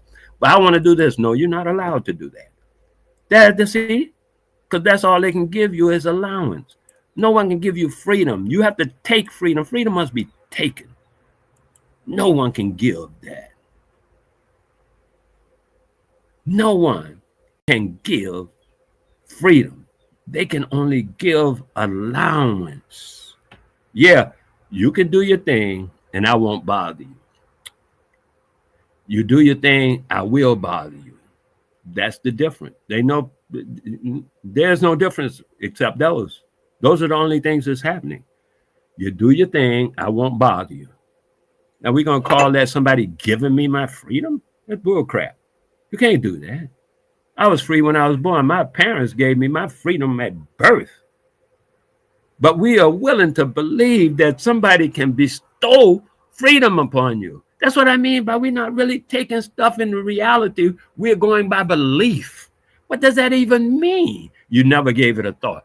Well, I'm free. I can do what I want. And no, you can't. They just, and you know it, it's a matter of allowance. What am I allowed to do? Can I do this here? Because it's all allowance. You're not free. Very few people are free. Very few people even know what freedom is. That guy, that's why y'all get trumped. Because what's happening is you don't think you have any sovereignty. They'll tell you and beat you over the head, all these stupid people, and make you join in somebody. Google, the theory of stupid, and watch the videos of the theory of stupid. The theory of stupid says, whatever you're doing, people are doing, they will come and tell you and be telling you that what you're doing is screwed up. And then they'll get 10 people to agree with them that what you're doing is screwed up. You know what you're doing, but they'll tell you it's screwed up. And then when you it's 10 people telling me, well, I guess I better stop. And then you stop and you join them 10 people with saying what you're doing is screwed up. Then you have just joined in with the theory of stupid. They have just made you stupid. You know what you're doing. They don't really even know what you're doing. But they say it's wrong. It's a sin. The original sin is knowledge. The knowledge they said in that book about sin, the knowledge of good and evil. How can that don't even make sense? But they say that's the original sin, baby. Read that chapter. I suggest anybody just read the chapter like you're reading a science book or maybe even a history book, and see what it actually says, not what you believe it says, because most people will do that right away. I see it all the time. People be reading something, and I say, you know what that said? They say, this is what they believe it said. They can't tell me what it said. They tell me what they believe it said. And then I say, no, I didn't say that. Watch, I'm going to read it this time. Try to stick with the word so that you can know what each word is, and then you can know what it actually is saying. But rarely, that's still a rare occasion thing. So, hey, do your thing. So, right, no one can give you freedom. Freedom cannot be given. Only allowance can be given, which means they still have control, which means they still controlling you. They could take that allowance back or just allow it to stay, because that's up to them. It's not up to you. And that's why I say take control and responsibility for your own life. So everything in your life is up to you, not up to somebody else, and they can just take control of your life. That's what leaders do. They put you in a situation where they can take control of your life. Representatives in a government are representatives in a democracy. That's how you know you're moving away from a democracy. The words start changing. Listen to the words. They be talking about, and he's the leader. As soon as somebody starts talking about he the leader, you in a screwed up situation, baby. You just kicked outside of democracy. He's a representative. Oh, he represents the people. That's why everybody thought, what's his name? Obama. Obama was one of the most liked presidents, just going, because most of the people felt like he was representing their interests. Enough people, not most, enough people felt like he was representing their interests. And to him, I think he felt he was representing their interests, not leading them, but representing their interests within the capacity that he had. And a lot of people say, hey, I've heard a lot of comments, I should say, about, well, he didn't do this, he didn't do that. And I say to you, I know 3 or 4 movies about a nigga being president. You should watch each and every one of them, because in each and every one of them, the crackers tried to kill him and take over. Each and every one of them. Not one that didn't happen. Even with the one with that little boy named Sammy Davis Jr. He was like 7 years old, Sammy Davis Jr., back in the 1940s. He did a movie. In the 1940s, niggas was making movies. Anyway, he was in the movie. And the movie was about him becoming president. Rupert something. You should watch it. I watch any movie. I've seen Samuel Jackson as the president. I've seen that other colored boy. And it don't matter. All of them end up the same. The crackers in the business and them senators and all them other people be trying to kill you. I heard where Obama said when they, because the presidency is an administrative job. It's actually a job in administration. So if you're working at some other, the United States government is a corporation. So if you're working at a corporation, let's say corporation, McDonald's corporation, and you're working admin, see, you don't mess with no burgers. You don't touch no burgers. That ain't your job. You're an admin. And then the administrative, there's a president of administration. And that's who you work for, the president of administration. And that administration president works for the corporation. And actually, when the corporation is working under democracy, then the administration is representing the people. When the corporation is working under authoritarian concepts, then the people work for the administration. They work for the government. And better do what the government tell them. So the government will send their army in. And I don't know how the government sends an army when the army are your own children. That failed that one. But I saw it happen in Germany. And I see that's some kind of a genetic thing or cultural thing they got going on. But anyway, that's how it goes. And so now our people are picking up on their stuff. And then we are actually killing our own elders. But yeah, I'd be glad when that nigga goes so we can take over. Them old niggas need to get out of our way so we can. And an old nigga trying to tell you what's happening, but y'all think y'all going with this cracker story. And until I saw a little girl on TV, on the thing today, and she talked about who this is, and I said, okay, that's cool. Until they decide to hang you. Almost every one of them 4 boys, I think it was 4 boys, it might have been a female that was hung this year. Found hung, excuse me. They hang more than you find. My brother taught me that back in the 60s because he used to work in a situation where he would find bodies. That was part of his job. On his job, he would find bodies. And so a lot of them bodies were never reported. So I'm saying to you, I know for a fact that everyone, all them 4 hangings are not the only 4 hangings. Them just the 4 bodies that were found hung. Right? Let's make stuff real clear here. All right? But I could find you to a man, to a person, that all of them little 4 people who were hung around crackers. They thought they were all human. They thought that they were all the same. They thought that, they just racist. They thought they were just this. They don't realize we are different. And they will kill and murder your ass in a minute. Oh, that's my friend. Yeah, he's your friend until they get ready to kill you. And then you dead and hung. That everybody to a man was hanging out with crackers. They had crackers as friends. You don't hang no nigga that don't hang out with crackers. You can't catch up to no nigga like that. He ain't gonna give you that kind of room to how do you say?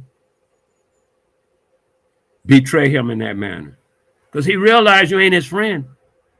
So you realize the cracker ain't your friend. You ain't gonna give him that room that you would give him when you think he's your friend. When you think, he's your lover. Or you think, he likes you. Or them kind of stupid things. Jeffrey Dahmer got off on that all the time. Everybody remember Jeffrey Dahmer. He used to eat niggas. Eat people. He ate people. He'd be like, yeah, come on in. I love you. And then let me hold you a few minutes. I give you $5. Whatever. And y'all fall for it. And the next thing you know, you're dinner on his table. Ha. I fall for stuff, man. I don't get it. You'd rather fall for that, knowing, and that's their history. That's how they get out. That's how they get down. But hey, do your thing. So now let me get back to this perfect thing. because they wouldn't even let me put the thing up about the slavery and stuff. The best way to hold people enslaved is to trick them into thinking that they're free, which is what the 13th and 14th Amendment of the United States Constitution does. Trick people into thinking they're free. And they rebranded slavery as second-class citizenship. So now when they shoot little colored people in the back running away from them, they shoot little colored boys in the back running away from them with no weapon or nothing. But they shoot them in the back. They just say, oh, yeah, that's cool. They shot the one woman right in the face in her own house, in her own kitchen, on television in front of everybody in the world. I can't get over that. I don't know how anybody can get over that. But apparently there's a Colts and Hurricanes or whatever the name of the football team game on. We can't waste our time with people getting shot in the face. She probably deserved to get shot in the face. Who won the game? That's how our people respond. Who won the game? Yeah, Wally, I know about that. But who won the game? I'm like, damn. That's why I had reclused. Because I wasn't getting enough of this. My daughter said, Wally, please. She asked me, Dad, please come out and start talking and say stuff. And bring people up, even if they don't listen, just say it, bring it out. Because I was ready to just let y'all go, man, because y'all willing to walk past your own child getting shot in the back 14 times in the back at the age of 17. Y'all willing to walk away from that and ask me who won the game. I just have to walk away from that whole situation. Because I've been and killed everybody. I know me. I mean, that's my nature. My nature is like that. I can't stand stupid. I can't deal with stupid. Stupid just, it wears me out, man. Can't do stupid. So that's where I'm at now. Can't do stupid. Now, I was at some place today and they talking about, oh, well, what kind of job you got? And what kind of da. And oh, they doing this. Oh, they doing that. And meanwhile, we're being reactionary instead of proaction. We're doing reaction. We're making all this stuff happen because of our own thoughts, and our thoughts are allowing it to happen because we are the creators. And we say, oh, they're going to take over our schools. In 10 minutes, they're going to take over the schools. Because when you say they're going to take over the schools, you're right. And when you say you're not going to let them take over the schools, you're right. It's up to you which one you're going to do. Which one? It's up to you. This is the thing I'm saying. We are the authors of our own lives. We have to take that responsibility as grown people. I hear people tell me, I'm grown. I'm grown. I'm an adult. I say, hey, are you the author of your own life? Are you sovereign? Nah. See, ain't nobody.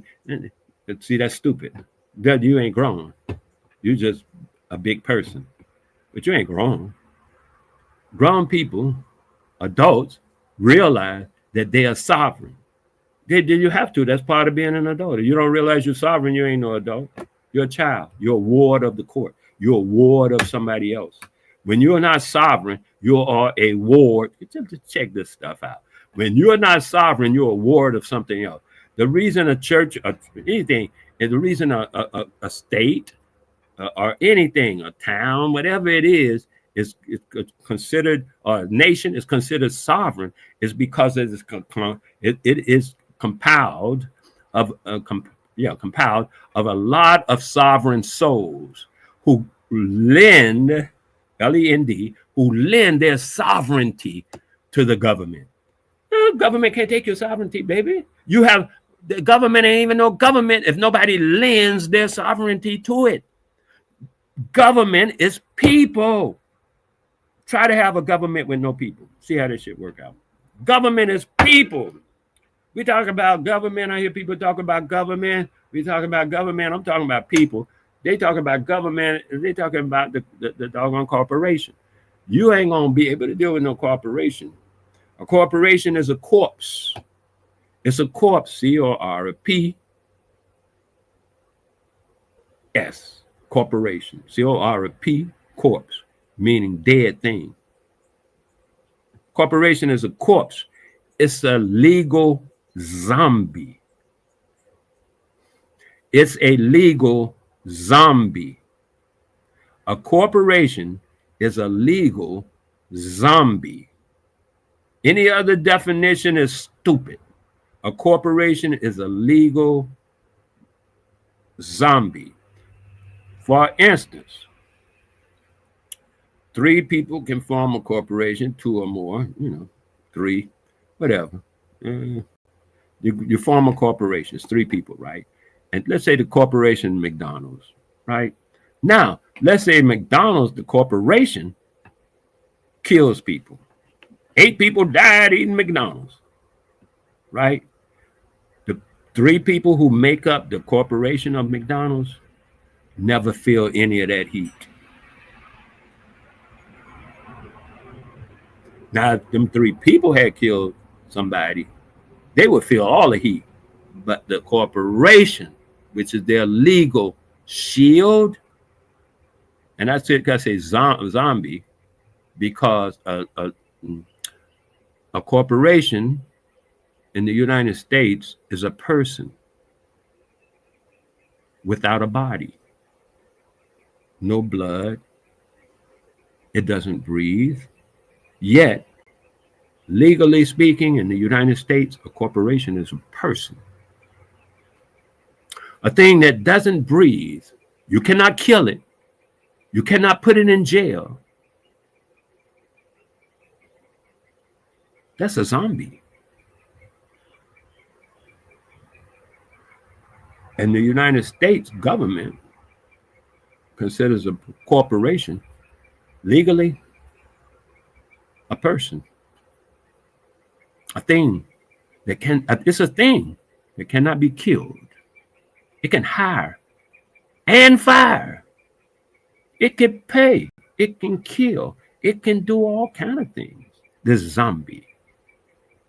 But you can't do nothing to it except shut it down. You can't kill it. It won't die. They never lived. It can't die. Can't hurt it because it has no feelings. It's a corporation. The 3 people who started or own the corporation, the magi who run this zombie that put in front of the public, you can't touch them. Can't touch this. Can't touch this. I recommend everybody get a zombie. I got a zombie. You ain't got a zombie? What you doing? You are not in legal affairs, a legal commerce without a zombie. That's like, I don't know what it's like standing in front of a bunch of bullets. At least put a shield up. A corporation is a shield. It's a legal shield, economic and legal shield, so that things don't come and hit you. They call it limited liability. Even the zombie got limited liability. It's got a way out. Well, it's not liable for that because it's got limited liability. So you can sue the zombie for this. And the only thing you can do to a zombie is sue it in commercial money. They call that civil law. They call that civil. Civil rights is when you can sue for money. Oh, he killed my son. Well, you want to sue him? How much you think we can get? Because you ain't never taken these people to jail. You can't take a zombie to jail. All you can do is sue for money. They killing your children and you suing for money. That sounds suspiciously like you just sold your child for money. In reverse. Instead of getting the money for your child, they get your child for the money. Same equation. This is all math. Same equation. They kill your child, you get money. You give them your child, you get money.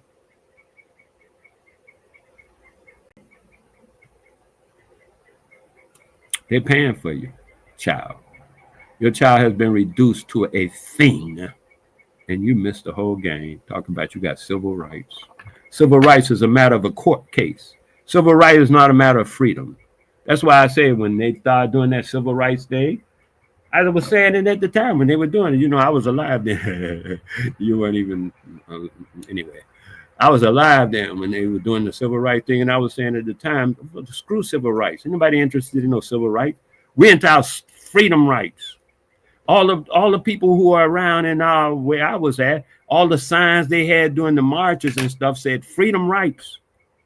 Some people came down from New York talking about civil rights, and you could take it to court, and that way you could do, and then by the being, and some people went with that. And then that became the thing.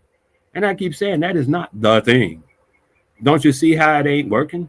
That is not what we were looking for. We were not looking for no civil rights. Who wants that? Oh, you can kill my child, but you make sure you pay me. You don't just kill my child. You're going to pay me. That's civil rights. Get the fuck out of here. Who wants that?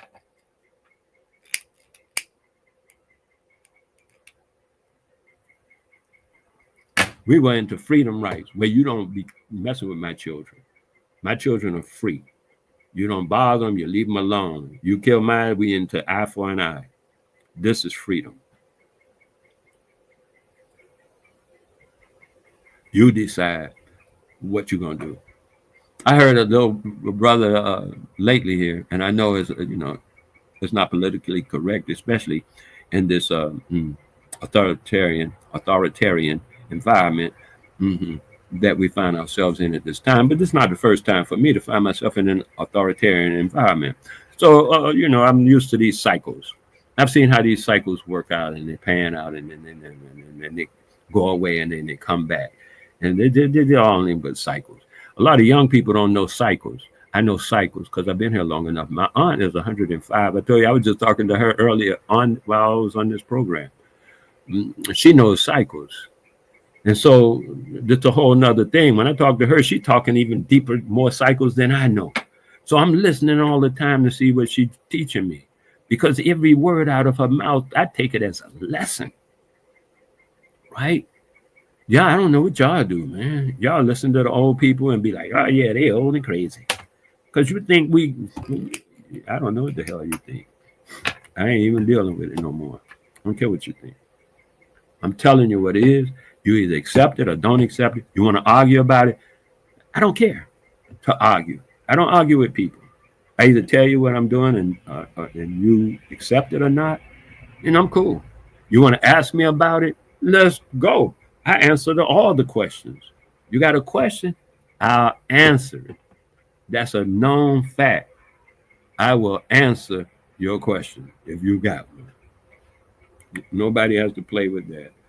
Meanwhile, though, I'm not going to argue with nobody. And that's just stupid. We'll argue about what? Don't make no sense. I tell you something, you don't believe it. I'm good. Don't bother me a bit. I don't tell you and you don't believe it. None of it bothers me.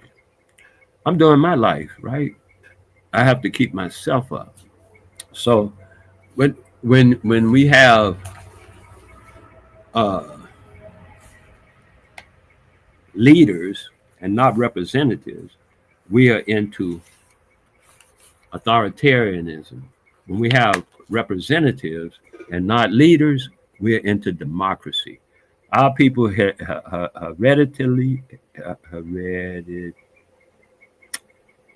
heritage, let's put it like that. Our people through heritage have always been democratic. We've never been culturally misogynistic or sexist. Not in our culture to be that way. The different cultures have come to us, like the Muslims and all them different people. They bring their culture and they bring their culture with it. They say their religion, but actually that's just their culture under a name. There's no such thing as a religion. It's just somebody else's culture under a name. Right? I'm just saying. It's all it is, a culture under a name. Culture of this, a culture of belief under a name. Some cultures don't deal in belief, so they're not religions. You see, they don't even play that game. And that's what we're doing, playing that game of culture and belief. Now, they're not used to being under the idea of representatives and this democracy. They learned that from the American, what they call the American Indians. They learned that from the original Americans when they got here. They learned about this sort of thing, and then they started trying to break away from, their European background, and they claim they want to be a democracy, and they admit that it's an experiment because this is not in their bloodline, and now they're just reverting back to their bloodline, which is natural. You can keep a fish out of water only so long before it wants to get back in water. And the same way with them, their bloodline is a bloodline of authoritarianism, kings and queens, and look at their history right up until America. That's all they did was kings and queens. All they did was leaders and authoritarianism, from the Pope to the doggone whoever. It don't even matter. The first country they run into that had democracy was America. And so they tried to emulate it. Right now they have a HR, that's House Resolution something, 365, 364, that says the Constitution of the United States of America was built on the Constitution of the indigenous people who were already here. And then they made just, changes and adjustments. But it's built on the concept of democracy, which they didn't know anything about until they ran into the Constitution the Constitution of the indigenous people of America. They didn't know democracy. They knew republic. They say they knew republic through their thing about Rome and stuff. I'm not sure that's even true, but they say that, right? So now this is an experiment that is actually going haywire, and they're falling back into their old ways, which is what, they're being trumped. Yeah, they're being trumped. That's an adjective or a verb. Yeah, it's a both. It's an adjective and a verb. You can be trumped. That's a verb. Trumpticated. That's an adjective. The guy has a symptom named after him. He actually has a symptom, and it's named after him. It's called Trump derangement syndrome. He the first person I ever seen that had it. So they named it after him. He's deranged. Trump derangement syndrome. Anybody that other guy, what's his name?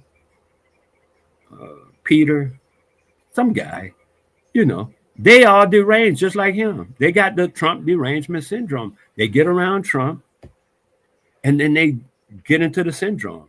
And before they were around him, they were saying, oh, he's a pig. He's like Hitler and shit. Little Marco Rubio, he's a pig. They got quotes of him saying just what he thought of Trump before he got deranged, before he went into the derangement syndrome.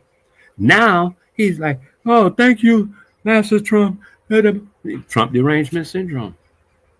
That's what Trump derangement syndrome actually is. It's a derangement syndrome first recognized in Trump.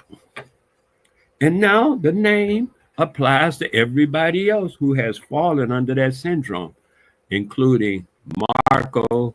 There was somebody else talking real. Oh, that other boy, Key, the guy in Texas. I forget his name, with the beard shit. He was like, Trump is there. Yeah. They got recordings of him saying what before he got deranged, what he thought Trump was. Now he's into the derangement syndrome. He got Trump derangement syndrome. All of them guys got Trump derangement syndrome.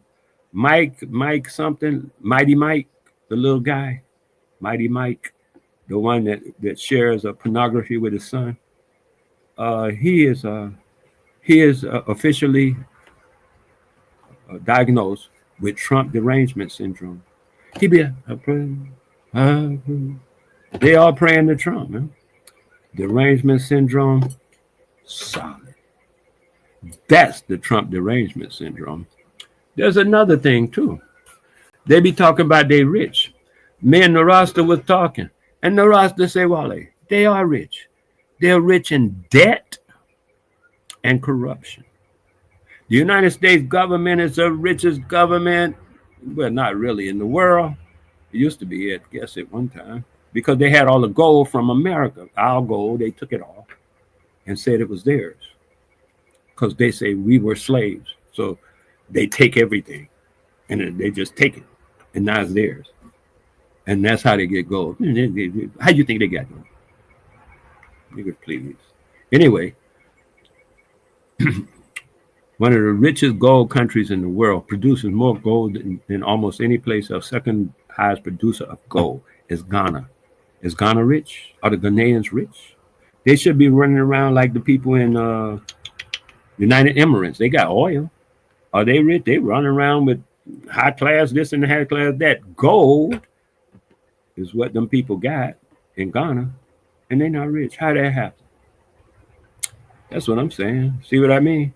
Because we are not really following our ancestors and paying attention to ourselves as people. We pay attention to ourselves. Oh, big Philly dog, peace on you. Glad to see your show. And oh, I just caught you 2 minutes after you came up. Okay. Because sometimes I don't be watching, man. I appreciate you coming by.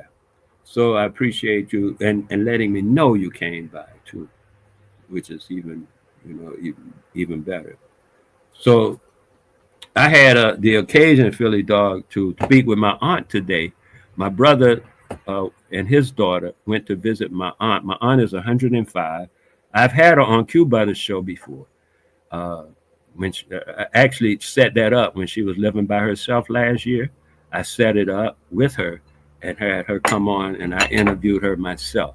A couple of people asked questions, and I would relay that question to her. But I didn't want to have to kill nobody because I didn't want them to misbehave toward my aunt. And you know what I mean? Because my first initial thing is to kill. So I would transfer the question to her, and they could hear the answer, but I wouldn't let them directly engage my aunt. I have to be around. So if they do act crazy, I can kill them. And that's the threat. I ain't playing with it or nothing. I just tell you straight up. You act crazy. I felt the same way about my mom. Ask my brothers, not the one that called me today, another one. Because I had 4 or 5 brothers. Forget how many. Maybe 5. I forget. Anyway, I had so many brothers. And one of them disrespected my mom, and he had to run. It took him, he wouldn't come back to the house for hours until my mom came home and told me not to kill him. I don't take this. That's how I roll, period. So far, that's how I've been rolling. I ain't gonna say that's how I do all the time, but that's been my MO. And so I don't want to put anyone in that kind of jeopardy. But I spoke with her today, and she's the one that told me she never heard of slavery until she went to school as a child. She never heard of slavery until she went to school, and that was the only place she heard of slavery was in school. When she went to school. Same for me. Nobody talks about no slavery. Matter of fact, we didn't even know what it was. That's some cracker stuff. They write it in their books. We didn't read their books, remember? That's what they say. We didn't read their books. Yet, in 1828, I think it was 1828, a guy moved from Haiti to Louisiana and opened a school under his own dime. He paid his own money. He went there in 1824. It took him 4 years to amass enough money He opened a school in 1828 and started teaching people. And he taught everybody. He didn't just teach niggas. He opened up a free school just like that on his own dime in Louisiana, 1828. He came from Haiti and did that. There was it was the year, I forget the year, I forget the years, I mix them up a lot of times. But there was another thing that was happening in the South, like Virginia and Georgia, North Carolina. They had wrote a law saying niggas were illegal to teach niggas how to read. This was after Denmark Vesey or Nat Turner or something like that. After that situation, they came up with the law. Excuse me. I'm saying, excuse me, I gotta get some water.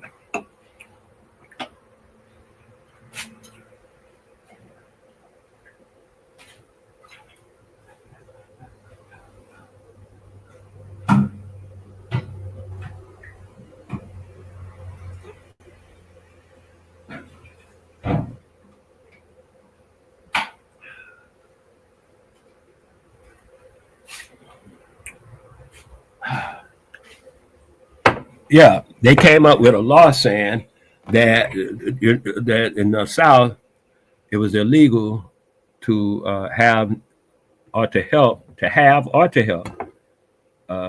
niggas read, right? And if you didn't turn them in for reading, that was a law against that.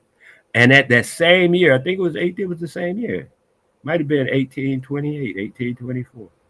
In the same year, though, in Boston or Massachusetts, they up that way, in Rhode Island way, they made a law saying that people had to teach their slaves, people they had enslaved, how to read. They had to teach them so that when they come out of slavery, they could know how to maneuver through in the environment. So they had to teach them. That was a law that said they had to teach them in the North, and in the South at the same year they were saying, don't teach them. I thought that was beautiful that those things happened in the same year. And I would say most people, because I didn't know it until I was redoing that, searching for information, and I found that information. Interesting. Because a lot of the things that we have as historical are not true. They're simply stories. They're not even true. They're just narratives that we've inculcated to the best of our memory, because a lot of times we don't remember. Even in history class, you didn't make an A all the time. You didn't remember everything all the garbage they taught you in history class. You didn't. If you made A's all the time, then I say, okay, maybe you do. But you didn't make A's all the time, and probably you didn't remember everything they taught you, which means you don't have the full thing of what they even taught you in your head. So you got some kind of mismatch of concepts and television shows and things you hear on the radio and all that stuff come together, and you try to make sense of it, and you line it up because your mind got to make sense of stuff. So you line it up, and then you got this idea in your head about the past. And almost none of it is true. Almost none of it is true. You could start with what's happening today. Mostly like this. Esoterical, they call it. On an esoterical basis. Whatever happened yesterday is happening today. For instance, somebody say, well, you don't read newspaper, listen to the news and shit. I say, because it's all depressing, right? Because they don't really give you the news. They just give you the depression. Because they'll tell you in the news who died, how they died, and all that kind of stuff, what the police are doing and everything. But they won't tell you in the news who was born. The news never tells you who was born today. They don't say, oh, man, somebody had a baby today, and here's the baby. Like, that is upbringing. I mean, it's an up move. It's a vibration of positivity. They don't give you that in the news. In the news, several people were shot down in Greensburg today, and this woman just had 7 children. Unprecedented amount of children. They don't. I mean, maybe they'll put that on. Maybe that's just according to you're being trumped or whatever. It might make the news. It might not. Come on, man. The news ain't about the news. The news is about selling advertisement to the advertisers and putting up narratives to the social programming. Social programming.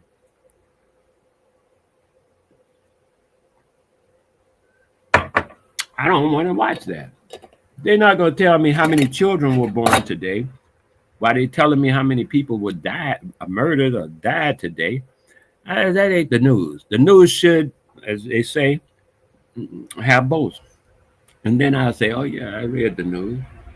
Because it got both. You get me? It's got the full, it's actually news. It's not narratives and programming and trying to tell me what to think, which is what they do all the time. Programming and telling people what to think. Very little news. I put the thing up there, a big dog. If you really, I mean, I'm just saying, if you want to, I had put the what they call it, the StreamYard up, and I'll do it again because I don't mind. Whether you use it or not, I'm good. Same way. Where do I put this at? I don't know how you do this. Here. Oh, stop sharing. Stop sharing. Now what? Oh, I can put it here. Okay. Yeah. I don't know if they're gonna let that come up. Yeah, I just put the link up on the stream, dog. But the idea was I go to a lot of people's YouTube shows, whatever platforms and stuff like yours, OG, and I say stuff and I put up stuff in the chat, and I was like, you know what? I got my own channel. I'll say stuff on my own channel, and I'll put up stuff in my own chat because I realize a lot of people they want to have their audience looking at them and not really thinking unless it's what they tell them to think about and how to think about it. And I put up something simple like make something, that the thing I put up, make something. People who make nothing of value are thought of as valueless. And they will erase it, take it off their feed. They don't want that on their feed. I'd be like, dang, you don't want that on your feed? What kind of feed you got? What are you really doing? You don't want that on your thing. Say, make something, just make something. How could that hurt? Sometimes I'll put up this thing and say, speak the truth, raise our ancestors' reputation of speaking the truth. And they'll be like, what? No, they erase that off. Take the post down. And I just put up a post a minute ago, and YouTube wouldn't let it go through. It wouldn't even let the post go through because the post said simply, the easiest and best way to keep slaves, that post. The easiest and best way to keep one enslaved is to trick them to thinking that they are free. Yeah, I got it written differently. Maybe it'll fly this time. I'm going to try it. See if it'll come through on YouTube this time. But they blocked it before. YouTube was like, no, you can't say stuff like that. Yep, they blocked this one too. YouTube say, nope, you can't talk like that. Yeah, baby. So that little comment is being how they call it?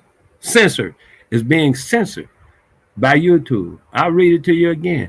The best and easiest way to keep one enslaved is to trick them into thinking that they are free. YouTube censored that. That is beautiful. I tried it on all things. I went to my next, because I do this on a different, I got a different, what they call it, channel or something like that. I tried it in there. And see, and when I go to see if YouTube removed it, because you have to refresh the page. And once I refresh the page and look at it, YouTube has moved it. Yep. YouTube moved it again. No can do, baby. No can do. And that's what I call the 13th and 14th Amendment. It's a trick where they trick the enslaved into thinking that they were free. That's the 13th and 14th Amendment. And I said before, too, I had talked to Judge Joe Brown about it and some other guy. And I ain't seen them since. I ain't seen Judge Joe Brown since. I don't know what happened to that dude. But I ain't heard about him or nothing. I'm concerned about Terrence Howard, too, man. Because I think Terrence Howard came up with a beautiful idea. His concept is beautiful, outstanding. It's great. And people, you know, especially niggas with somebody, oh, he stupid, you know, that's how we think of each other anyway. So I ain't pay that much attention. And then I heard he was trying to shop it out to the Koreans and other different people in different places in the world, but he kept trying to shop it out to people in America. And then I found out that when America looks at your stuff, the United States of America looks at your inventions and stuff, when you send in the patent, there's a thing called the Patent Secrecy Act or something of that nature, 1967, which says when you send something into the patent office, it goes to secret, it goes to the, whether there's a division that decides whether it's something the government don't want people to know. On a common level, it will abduct.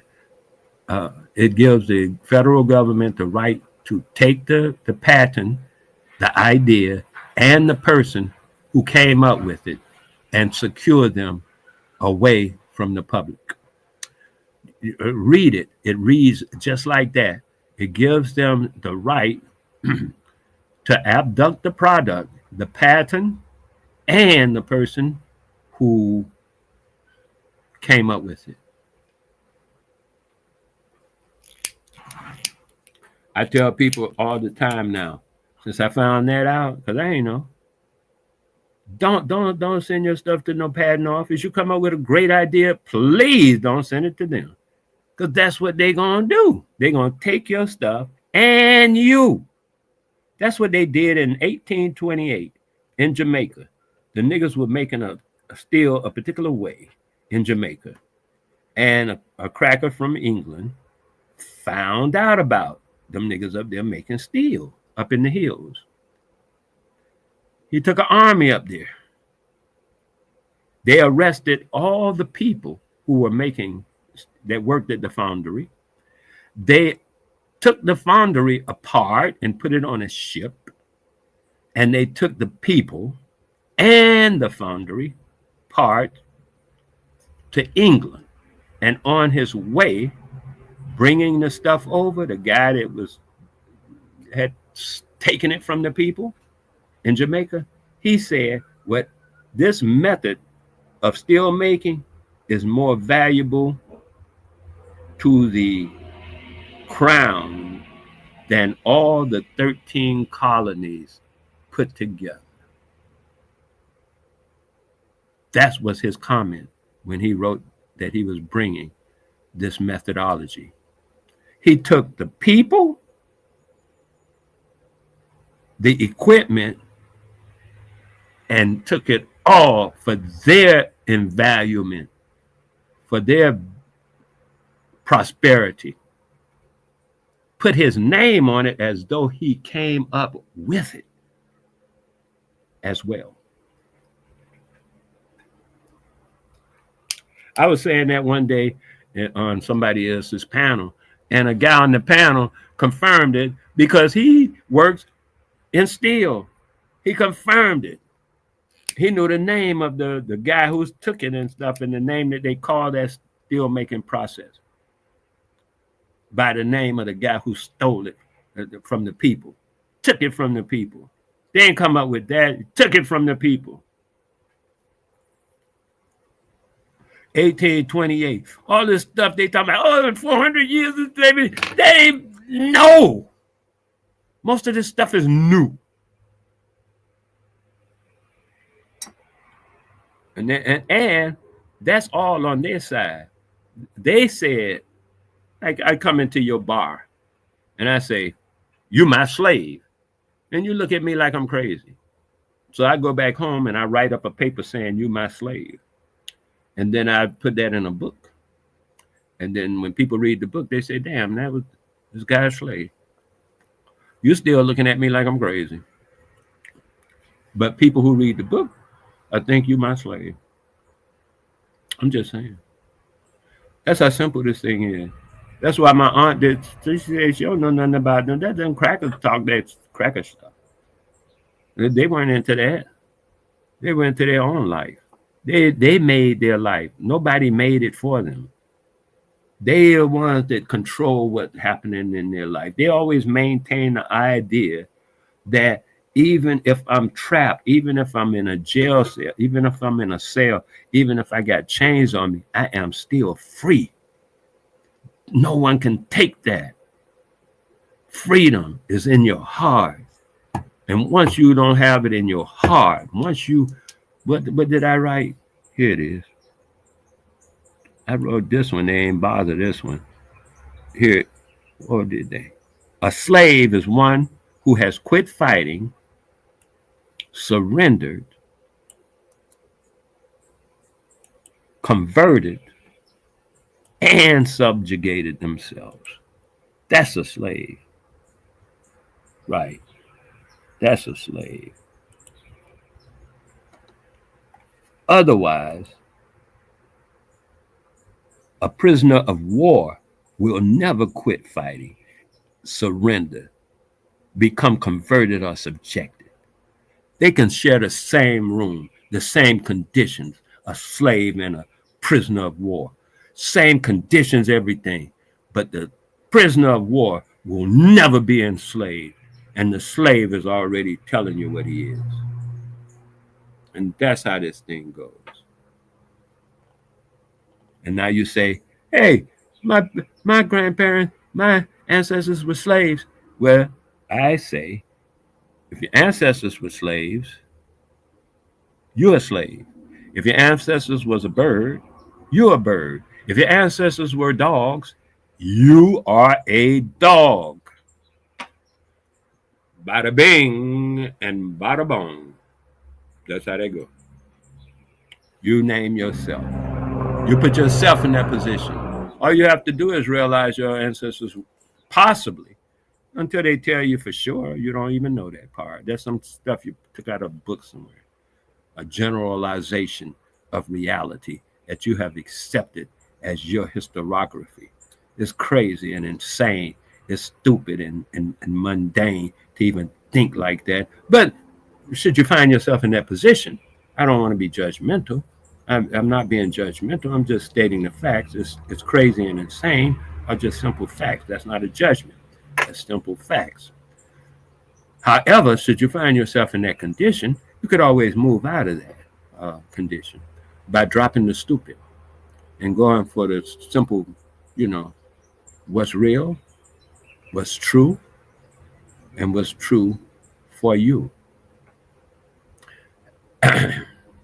You accept that, though. You put yourself in that position. Like I tell people often, I say to them, first of all, I didn't grow up black. Black is not on my birth certificate. All that kind of garbage, right? So hold on. I got a thing for that too, right? This is what I say about that. Because I want to, I put it on everybody else's website when I go on their little live shows and whatever else they got going on. I be putting up this stuff I'm saying right now on their thing. And this is one thing I say. This is right here is this.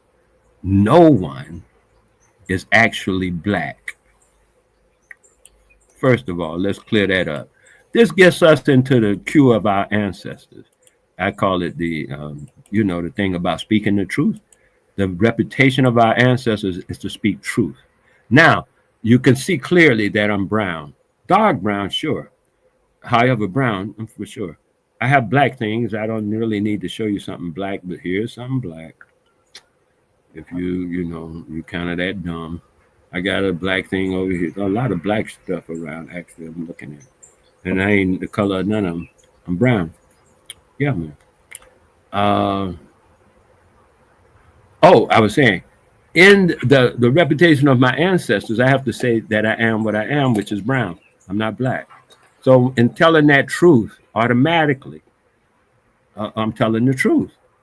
We actually dark chocolate, but not black, from caramel to dark chocolate. That's what even coffee means, dark brown. That's that's that that's what's happening. But because we have it inculcated whatever somebody tell us we are, because you can look at yourself and know you're not brown. I mean black. You can look at other people and know they're not black, but you still call them black because you have inculcated what they told you you are. They told you you were a slave, you have inculcated that. They told you you were black, you have inculcated that. That's all a lie that you have inculcated, and you each time you inculcate a lie, you step away from your ancestors' reputation, right? And so there, and on top of that, I must add this part because it makes sense. I was listening, and I tell people this all the time. Obama, what's his name? Barack, which Barack Hassoun, Barack, what kind of name this nigga got. But anyway, I tried not to get into that. But I learned this part right here. Was that my phone? I don't know. I learned this part right here from Obama. And then I looked it up to see for myself. When was Obama? 2000 and something, I forget. I never played the black thing. I know because I like to speak the truth. And I knew I wasn't black, so I never got into that. Even when people were saying we were black back in James Brown, black and I'm proud, I was saying, don't say that, man. That's not true. Even in black power, I was like, don't say that, man. That's not true. We're not black. And ain't no power in it. I don't know what y'all doing, but hey, if that's what y'all want to do your thing. I'm out of that. And I moved out of it. So now here it is. No matter the circumstance, claiming that you are black puts you in a status of no standing in law or civil death. It's a self-inflicted wound. You inflicting that on yourself. Somebody can tell you, oh, you black. That's just them talking. But when you claim it, you ain't just talking. You're setting your life you're how do I say? You're determining your own destiny. When you say, oh yeah, my ancestors were slaves, you're determining your own destiny.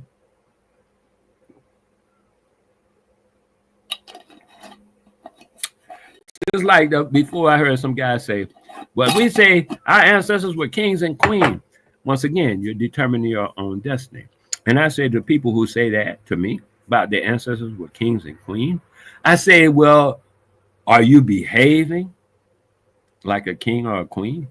Are you behaving like your ancestors? I ain't got nothing to say about whether your ancestors were kings and queens. That's your statement.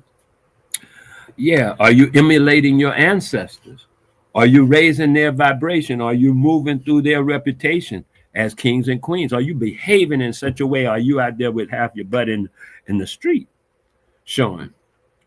You tell me. You know what I mean? I'm just asking questions here. And that's Bright Modeezy. How you doing, Breezy? What up? I appreciate that 1,000, man. 1,000. Hit the like button and subscribe if you would. That'll even raise it up even more. I was looking at a guy last night. Neither here nor there. I think it's the way he's. You can Google him. I mean, look him up on YouTube. Neither here nor there. And a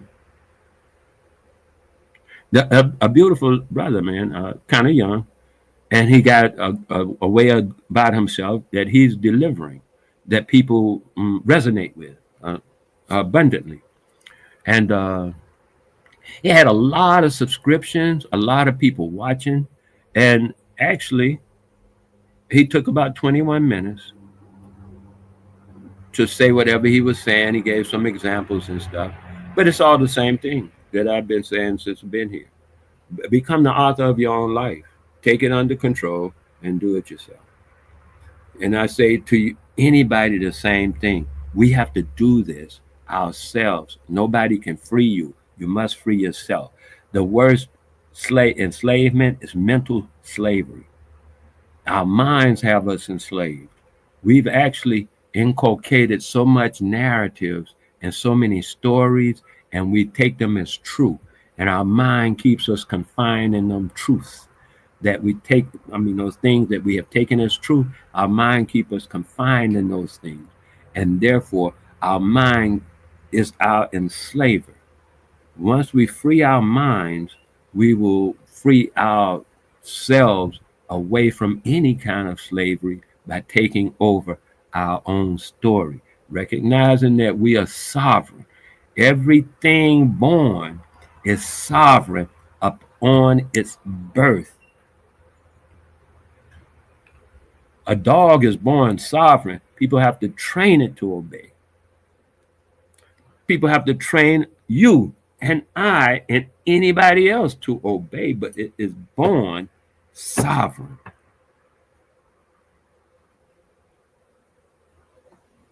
This day where they take the tree and make it grow a certain way and make it grow a certain way by crushing it and cutting it and all kind of trauma to it, that's called training. That's what happened to most of our people. We were trained, cut and traumatized and brutalized, beat upside the head and tortured verbally. And some of us say, well, I'm glad my mama beat me up all the time. Whoever, my dad didn't. And maybe that was good for you. I say, meanwhile, it's still traumatizing and the rest of the stuff I just said, brutalizing. You know, a 6 foot, 5 foot person beating up on a 2 foot child. That I hit you my damn self. I see you hitting a child. You 5 foot tall, a bit bigger, and you hitting on a child that's less than. Please don't do that in my vision. I'll fight you. I have already approached people that I've seen doing that. I don't know them or the children, but I would approach them in a way that I try not to have to kill them, because my first impulse is to kill them. They're brutalizing that infant, that child, that ooh. Well, he won't do what I tell him. That's because he's sovereign. You have to talk to him. My mom didn't hit me either. She hit me one time. I can remember she looked in my eye, I looked in her. She's never did it again. She always reasoned. I always say, why? Children always do that. Don't do that, Billy. Why? Don't do that, Wale. Why? You're going to ask why. And she would stop herself and answer. Most of these young mothers don't have the patience, they say. But really, they don't have the knowledge to stop themselves and answer the child. And then the child say, oh, okay, I can dig it. And they won't even bother with that. You never have to bother them about that again. Without no trauma, no beating, no nothing. Because you reason with them and they can see it for themselves and they say, oh, and now it's their decision. They maintain their sovereignty. Don't force your children's sovereignty out of them. You're supposed to nurture that, not beat it out of them. But we've been taught to beat it out of them under this slave culture that we've inculcated, a slave culture, slave-minded culture, that we have to beat our children into submission and we have to get them. Oh, come on, man, cut that out. Just cut it out. Right? Just cut it out. But provide a nice spot for your children to express themselves. That is what you don't even have to, if you don't want to freeze your children, don't freeze them.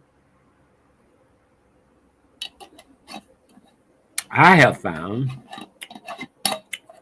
that the Creator have been taking care of me since the day I was born. I didn't change my diaper. I don't even know who did. I had nothing to do with that. And yet I existed all them years and all this time and everything because the Creator is doing that. Even today, I'm here today because some of us ain't going to see tomorrow.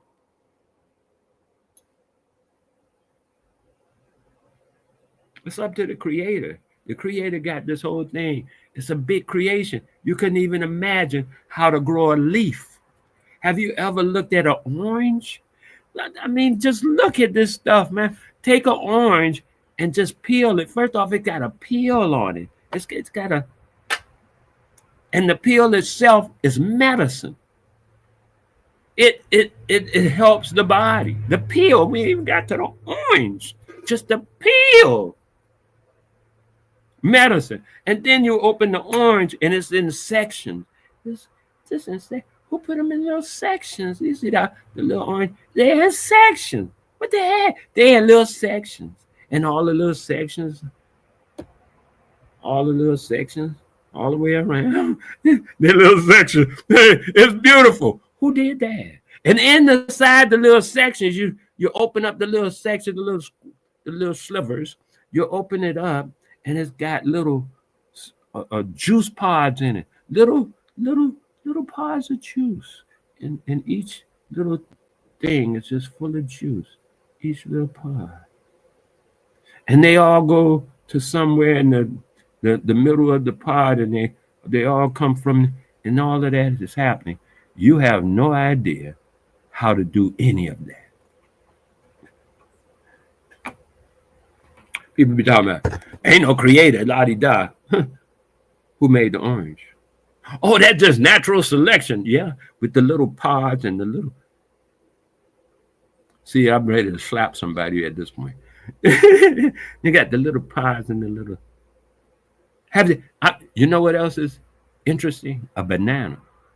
Every time you peel a banana, you can recognize something. It has 5 sides. A banana has 5 sides to it. I've never run across a banana that didn't. A banana don't have 4 sides or 6 sides.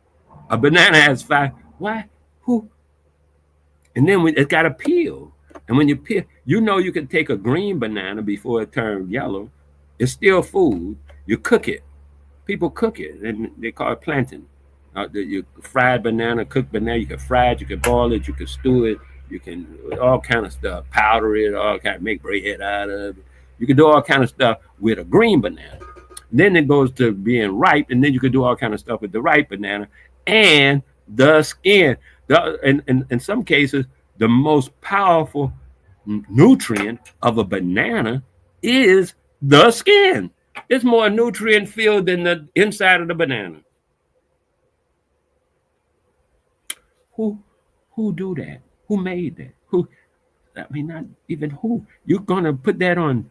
Oh, well, see how old the earth gotta be to come up with all these different things out of what you all call evolution, and that you ain't put enough years. You couldn't even conceive of enough years to come up with that under this haphazard thing they call evolution. You can't even conceive trillions, quadrupedillions, make up quadrupedillion years to come up with that out of some randomness of natural selection. That's crazy.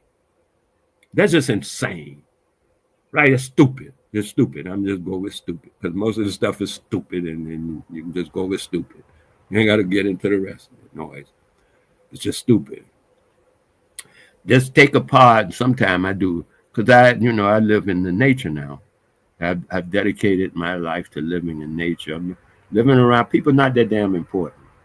People are not that damn important. Please stop it. Talking about, well, we important. God, looking for God. Talking about the Creator. People are not that damn important. You don't need people to grow nothing. A lot of everything grows already. People just recognize that it's growing and then try to use it. You don't make it happen. The thing that you make happen is your life. That's where you stay in your lane. As it says, stay in your lane. Your lane is to be a sovereign over your life. And your lane as an as a parent is to make sure that you nurture your children's sovereignty. Nurture that, because they came here like you to do something. Like me, I came to do something, and I'm doing it. I'm doing the something to me. Why was I born with my life? I'm doing it. Been doing it the whole time. You have too.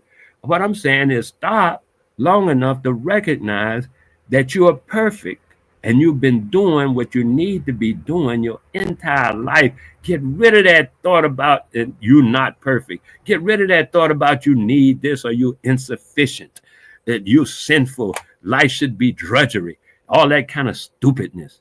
Life is beautiful. I got a saying here. I'm gonna put this up too, because this is real to me. I mean, it should be real to everybody, you know. And it says here every day. I wrote these things every day, every day. I want to repeat that. What up, man? Modizi, 1231. Modizi came back through. Yeah. Okay. Every moment. Here it comes. Every moment. No, every day. Excuse me. I had already read. Got this cuticle, huh? Every day is a miracle. Every day is a miracle. People like, oh, same old thing, different day. If that's your life, man, I pity you. My man used to tell me, my elder, right? He used to tell me, say, look, a death is only sad if the person never lived. And a lot of people never live.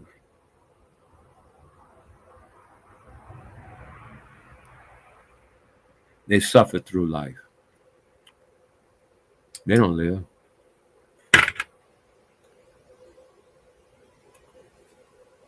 Living is to enjoy life. Just to exist, just to make it. Oh, I'm making it. Who cares? Life is to be enjoyed. This is what I found out. Like being in nature, you know, being around nature.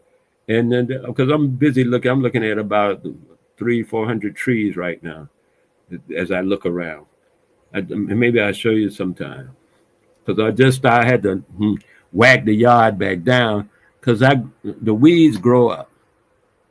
And almost all the weeds in the yard are medicinal herbs. I got, I'm looking at one. I got sage. Sage is taking over the whole doggone yard. I got honey goat weed. I have a field sorrel. I'm just looking now and just telling you what I'm calling as I call them out. I got sorrel. I got aloe. What's this other thing? I got red, something leaf. Forget how it's called. Red grass. I think some kind of red grass leaf. And then I have nettle, a stinging nettle. And then I have that other one too, belladonna. And these are just weeds. I haven't gotten to the trees. I'm just talking about the weeds on the ground. I got belladonna. I got a spirit weed. And I got another, somebody else over there. Something else besides spirit weed. It's another one. I don't see it. Oh, I got, what's that called? Periwinkle. Periwinkle is a medicine too. I'm just looking to see what else I can see. Oh, I got spurge. I got two kinds of spurge. I got one of them is poisonous, and the other one is prostate spurge. That's right in front of my front door. I didn't know the difference until I was drinking the poisonous one and feeling sick, and I'm wondering why I'm feeling sick. And I went to a friend's house, a guy I know, and he looked it up on his phone. They got the picture identification. That's the one that's poison. I said, oh, no wonder. But even with that, the poisonous one is a medicine. It's like you can take the poison so long as you take it in low doses, it won't kill you. It will actually kill parasites, like that wormwood. I don't have wormwood, but wormwood is to kill worms, right, in the body. But they'll tell you Wormwood will kill the worms, but it's not nice to the host either. You're going to feel it. It's killing the worms, yeah, but it's going to make you not feel good too, because that's how it is, right? And then different bitters. What else I got? I'm looking. Oh, I got, did I say I got honey goat weed? I also have the next thing people be telling me all the time. Oh, dopey gun. I got dopey gun. I see it now because I think that's the one with the purple flowers. What else is over there? That's all I can see from where I'm at. I can walk around the yard and pick out more different herbs. Oh, nettle. I can see that from here. So I got all them different herbs. They just on the ground, but they grow like weeds. So I had to crop it all down, mow the lawn, so to speak. And then I can start showing the trees because I have a lot of trees too. Most of them I planted around in different spots, and they're doing fine, growing fruit or whatever they do. And so I'm looking at a lot of nature, butterflies, birds, crickets, lizards, ants. Ants are my friends. They help clean the place up. I call them nature's garbage men. Because you put out some garbage, the ants will eat it up. Even if it's a corpse, they'll eat that up. Sometimes I be scared, man, if I die out here, them ants gonna eat this body up. It don't take them long either. They ate a rat. I didn't even know the rat was dead. They ate that rat in a couple of days. The whole rat done. Nothing but bones. I was like, wow, they are serious. Yeah. So every day is a miracle, and every moment of life is a blessing. Are you with me? Every day is a miracle. It's not the same as yesterday, I guarantee you. Today is not the same as yesterday, I guarantee that. The moon has moved, the stars have moved, everything has moved since yesterday. That's what time is all about, movement. Without movement, there's no time. Time is about movement. As long as there's movement, there's time. Nothing today was there yesterday. Things have moved. Even the cells in your body have been dying and others being born. And then they say in 7 years, none of the cells that are make you up today will be your body after 7 years. All them cells died. All the cells that are you today will die, be dead in 7 years. All of them. Because your body busy making new ones and fresh ones and all that. So today ain't the same as yesterday. Come on, man, y'all. That's too superficial. Get in the real game. That's too childlike. And I don't need to know that. That's like a child saying, I don't need to know that. I don't need to know how, that's how children do. They don't need to know that because they're children. It ain't in their purview. It's not part of their, what they got to do. But adults, you need to know these things and not only know them, but function under the knowledge that you know them. It's one thing to know something. Like, I say, but you're not really black. Well, I know that. Well, why you call yourself black then? If you know it, function under what you know. Makes sense to me. Why you don't do it?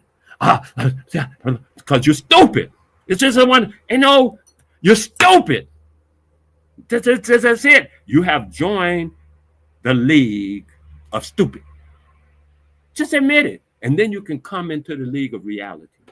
Then you can come into real life. But you have to admit that you have stepped off into stupidville. You know it's not true, yet you claim it to be true.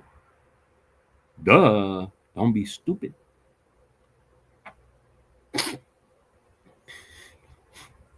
It's just that simple.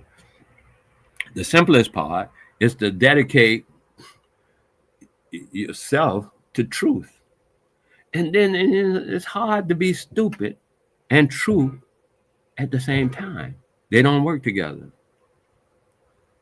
In nature, I found out through being in nature doesn't support lies.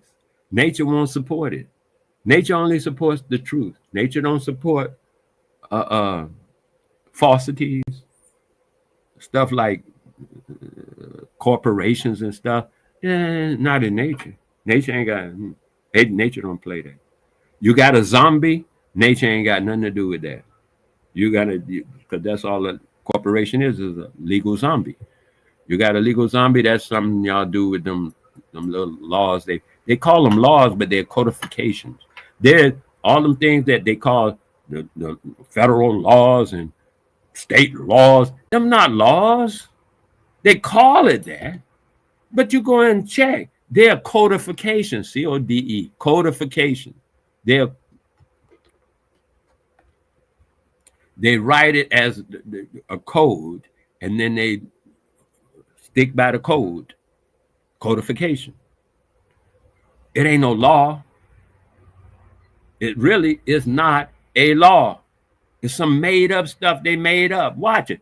Trump has signed 150 something or more executive orders. Do you know they call them laws? Those are all called laws until they are beat down by the government or courts take them down or whatever. Otherwise, they are laws. He's pulling this stuff out of his butt cheeks, and he got big butt cheeks, so he's pulling out a lot of shit, and write his name on it, and they call it a law. That's how laws are made, dude. Some fat ass pulls shit out of his butt cheeks, sign the shit, and now it's a law. And you're gonna say, "But I gotta follow the law." You're stupid. That's stupid. Did I say stupid enough? That's stupid. That is sinful. Because you say knowledge, the pursuit of knowledge, the knowledge of good and evil being the original sin. I say being stupid is the original sin. That's what I say. Knowledge ain't got nothing to do with sin. Unless sin just means, you're good. But if sin means you're doing something wrong, being stupid is doing something wrong. But they did a whole decade or more on dumbing down America. That's why you have to, even to get competent workers in science and all that kind of stuff, they're telling you now they got to go to Europe and China and stuff like that to get competent people, because the colleges in America are not producing competent people to do these sorts of things. They have dumbed America down. It was done on purpose. And the administration does that. They work through the administration. Trump is just, that's his administrative style.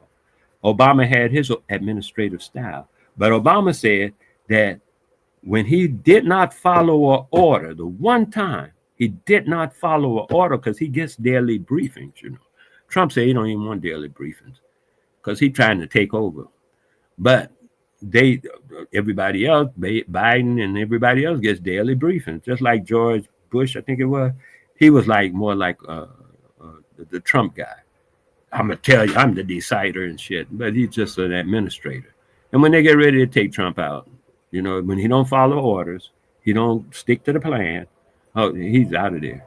Watch, that's how he do. When somebody don't follow orders, they don't stick to the plan, they out of there. That's how he gonna get done, same way. And Obama said the one time he didn't follow orders, the next thing he know, the Secret Service had taken his children, and he didn't know where they were. The Secret Service took his children.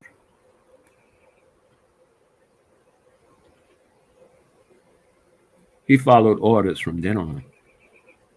People say, well, he did this, he didn't do that. Hey, nigga, shit. Y'all gonna protect his children. Y'all gonna protect yourself. You can't even protect your own children. They're shooting down children in the doggone street. Obama said he could have had a child like Trayvon Martin. He feels of empathy with that. But what can he do? Y'all won't even do nothing. Y'all went back to work. The man that shot Trayvon Little, Martin, he became a millionaire. He got paid. Crackers was sending in money to him like left and right. You killed the nigga, here's some money. He got over $1 million in a month.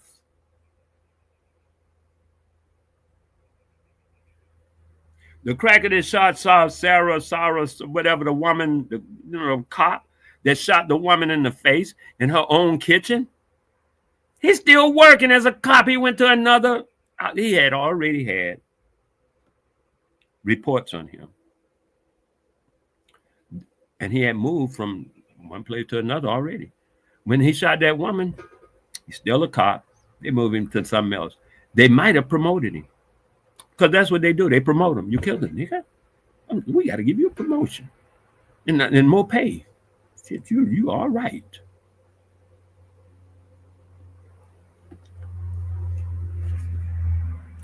Check it.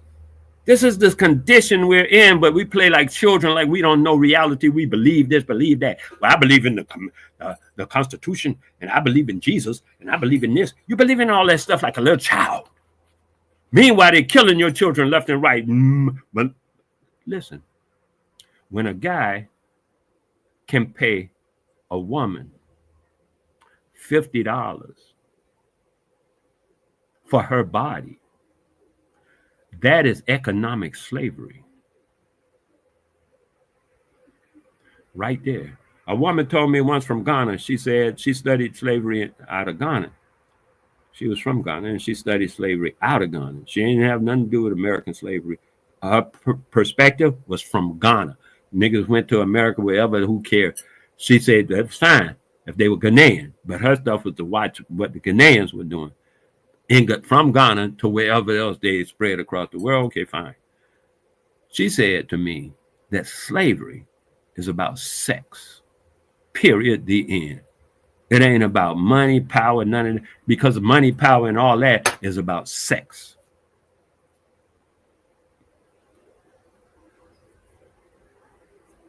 Slavery is and has always been about sex.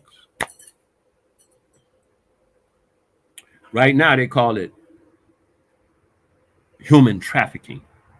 What if it's human trafficking if it's not slavery? Isn't slavery human trafficking? They just changed the words. And you'd be like, oh, I'm crazy. I'm stupid. It's not the same. They just changed the word. The activity is what I'm talking about, which is taking people against their will, selling them back and forth to other buyers and molesters and sadists. That's slavery. You can call it what you want, and it's always about sex. That's what she said. I'm not necessarily advocating what she said. I'm just trying to make sure that I give it her position. You know, it's proper standing. I don't want to belittle her position from my point of view. I'm just telling you what her position was and how she supported it, under what conditions she said she used as to support her perspective. And so when we walk around and our women and children are being utilized for money because we don't have money, it's economic slavery. And the reason we don't have the money is because the guy came to Jamaica in 1820 something, took the foundry and the people who had the foundry and took it to England as theirs because they say we don't have the right to own stuff. They say they have the right to own us. The biggest diamond, called the Hope Diamond, was found by a little colored woman in Brazil. She found it, the Hope Diamond. A diamond, big ass diamond. Man, it was up until 1990, 80s, late 80s or something like that. I think it was late 80s. It was the biggest diamond in the world. She had found it. In the late 80s, they found they say a bigger diamond in South Africa, which was also probably found by colored people, and the cracker took it. In the case of the woman in Brazil, the cracker took the thing from her, saying that she was his slave and anything she owns, he owns. And he took it from her and gave it to the Queen of England as a gift.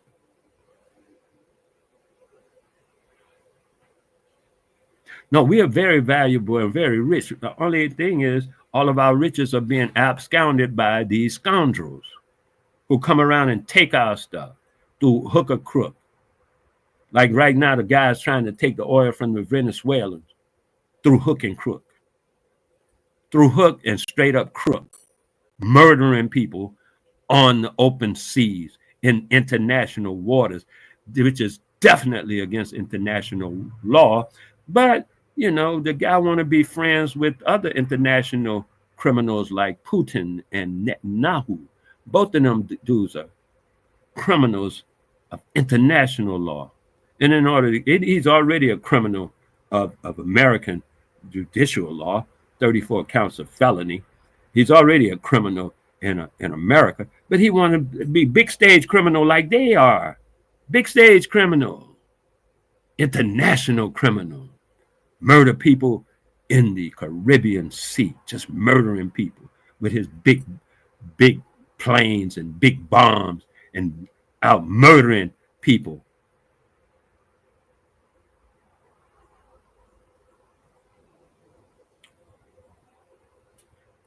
Yeah.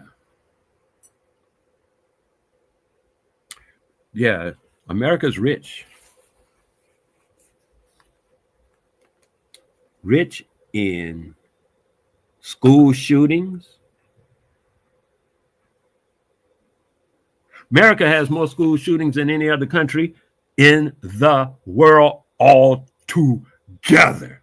You can take all the school shootings of all the entire populations of all the world and put them all together, including them 250 people they stole from in Nigeria so many years ago, and put them all together, and still America has more school shootings than all of them. All of them put together. So yeah, America's rich in debt, 37 going on $41 trillion of debt, which was, it was, the ante was raised at least 7 trillion in the past year, since November. 7 trillion has been added to America's debt in that short a time. It's already going bankrupt because it's lost its credit rating. That's one of the first things you know a corporation is going bankrupt, when it loses ground in its credit rating. Yeah, that's how you know it's going bankrupt. And you got the bankruptcy king as the official president of the administration. The bankruptcy king. That's he's the king of bankruptcy. Rich in debt and corruption. America is so rich, and it's so rich, it's so rich, it's rich in corruption. It's got so much corruption that it hired, through its voting mechanism, it hired a 34-count felon to run it. Not even thinking, hey, maybe we shouldn't hire a convicted felon and a known habitual bankruptcy king, aficionado, to run the place. Maybe you would think of that. Maybe. I'm not trying to be judging. I'm just saying maybe. Maybe you would think of that. I doubt it, but maybe. Huh? And then this is what happens, right? This is what happens. What is happening now is what happens. This is what happens. Yeah, this is what happens. What you're saying right now is what happens. Everything you're looking at is what happens when you knowingly. I can see if you didn't know. Secondly, it's full of corruption. There's corruption on the left, corruption on the right. Somebody just said when he threw that 100 tariff noise on China, the stock market moves significantly. Every time the stock market moves significantly, a lot of corruption goes on, and a lot of insider trading goes on, and a lot of money is being made at that time. And then he'll come back tomorrow and say, you know what, fuck it, I ain't gonna raise it. Well, you know, I changed my mind. And meanwhile, all of that money then moved. It don't go back, it didn't move. And then new money has to replace it. And the new money usually comes from it, especially the pockets of the people who pay for stuff all the time.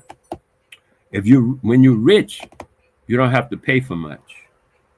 That I found that out long ago. When you're rich, a lot of stuff people give you because you're rich. It's funny. It's actually very funny. When you're rich, people tend to give you stuff, so you don't have to spend money. Anyway, going on, no country matches the school shootings and stuff like that in America, man. It's a done deal. And then, every time a country sends in the military onto their own people, it's a done deal, baby. You know which way that's going. Only a few people have done it, and now this guy, you have America, you have been trumped. I think it's beautiful. I think the whole thing is beautiful. I think it's a great time for us as a people.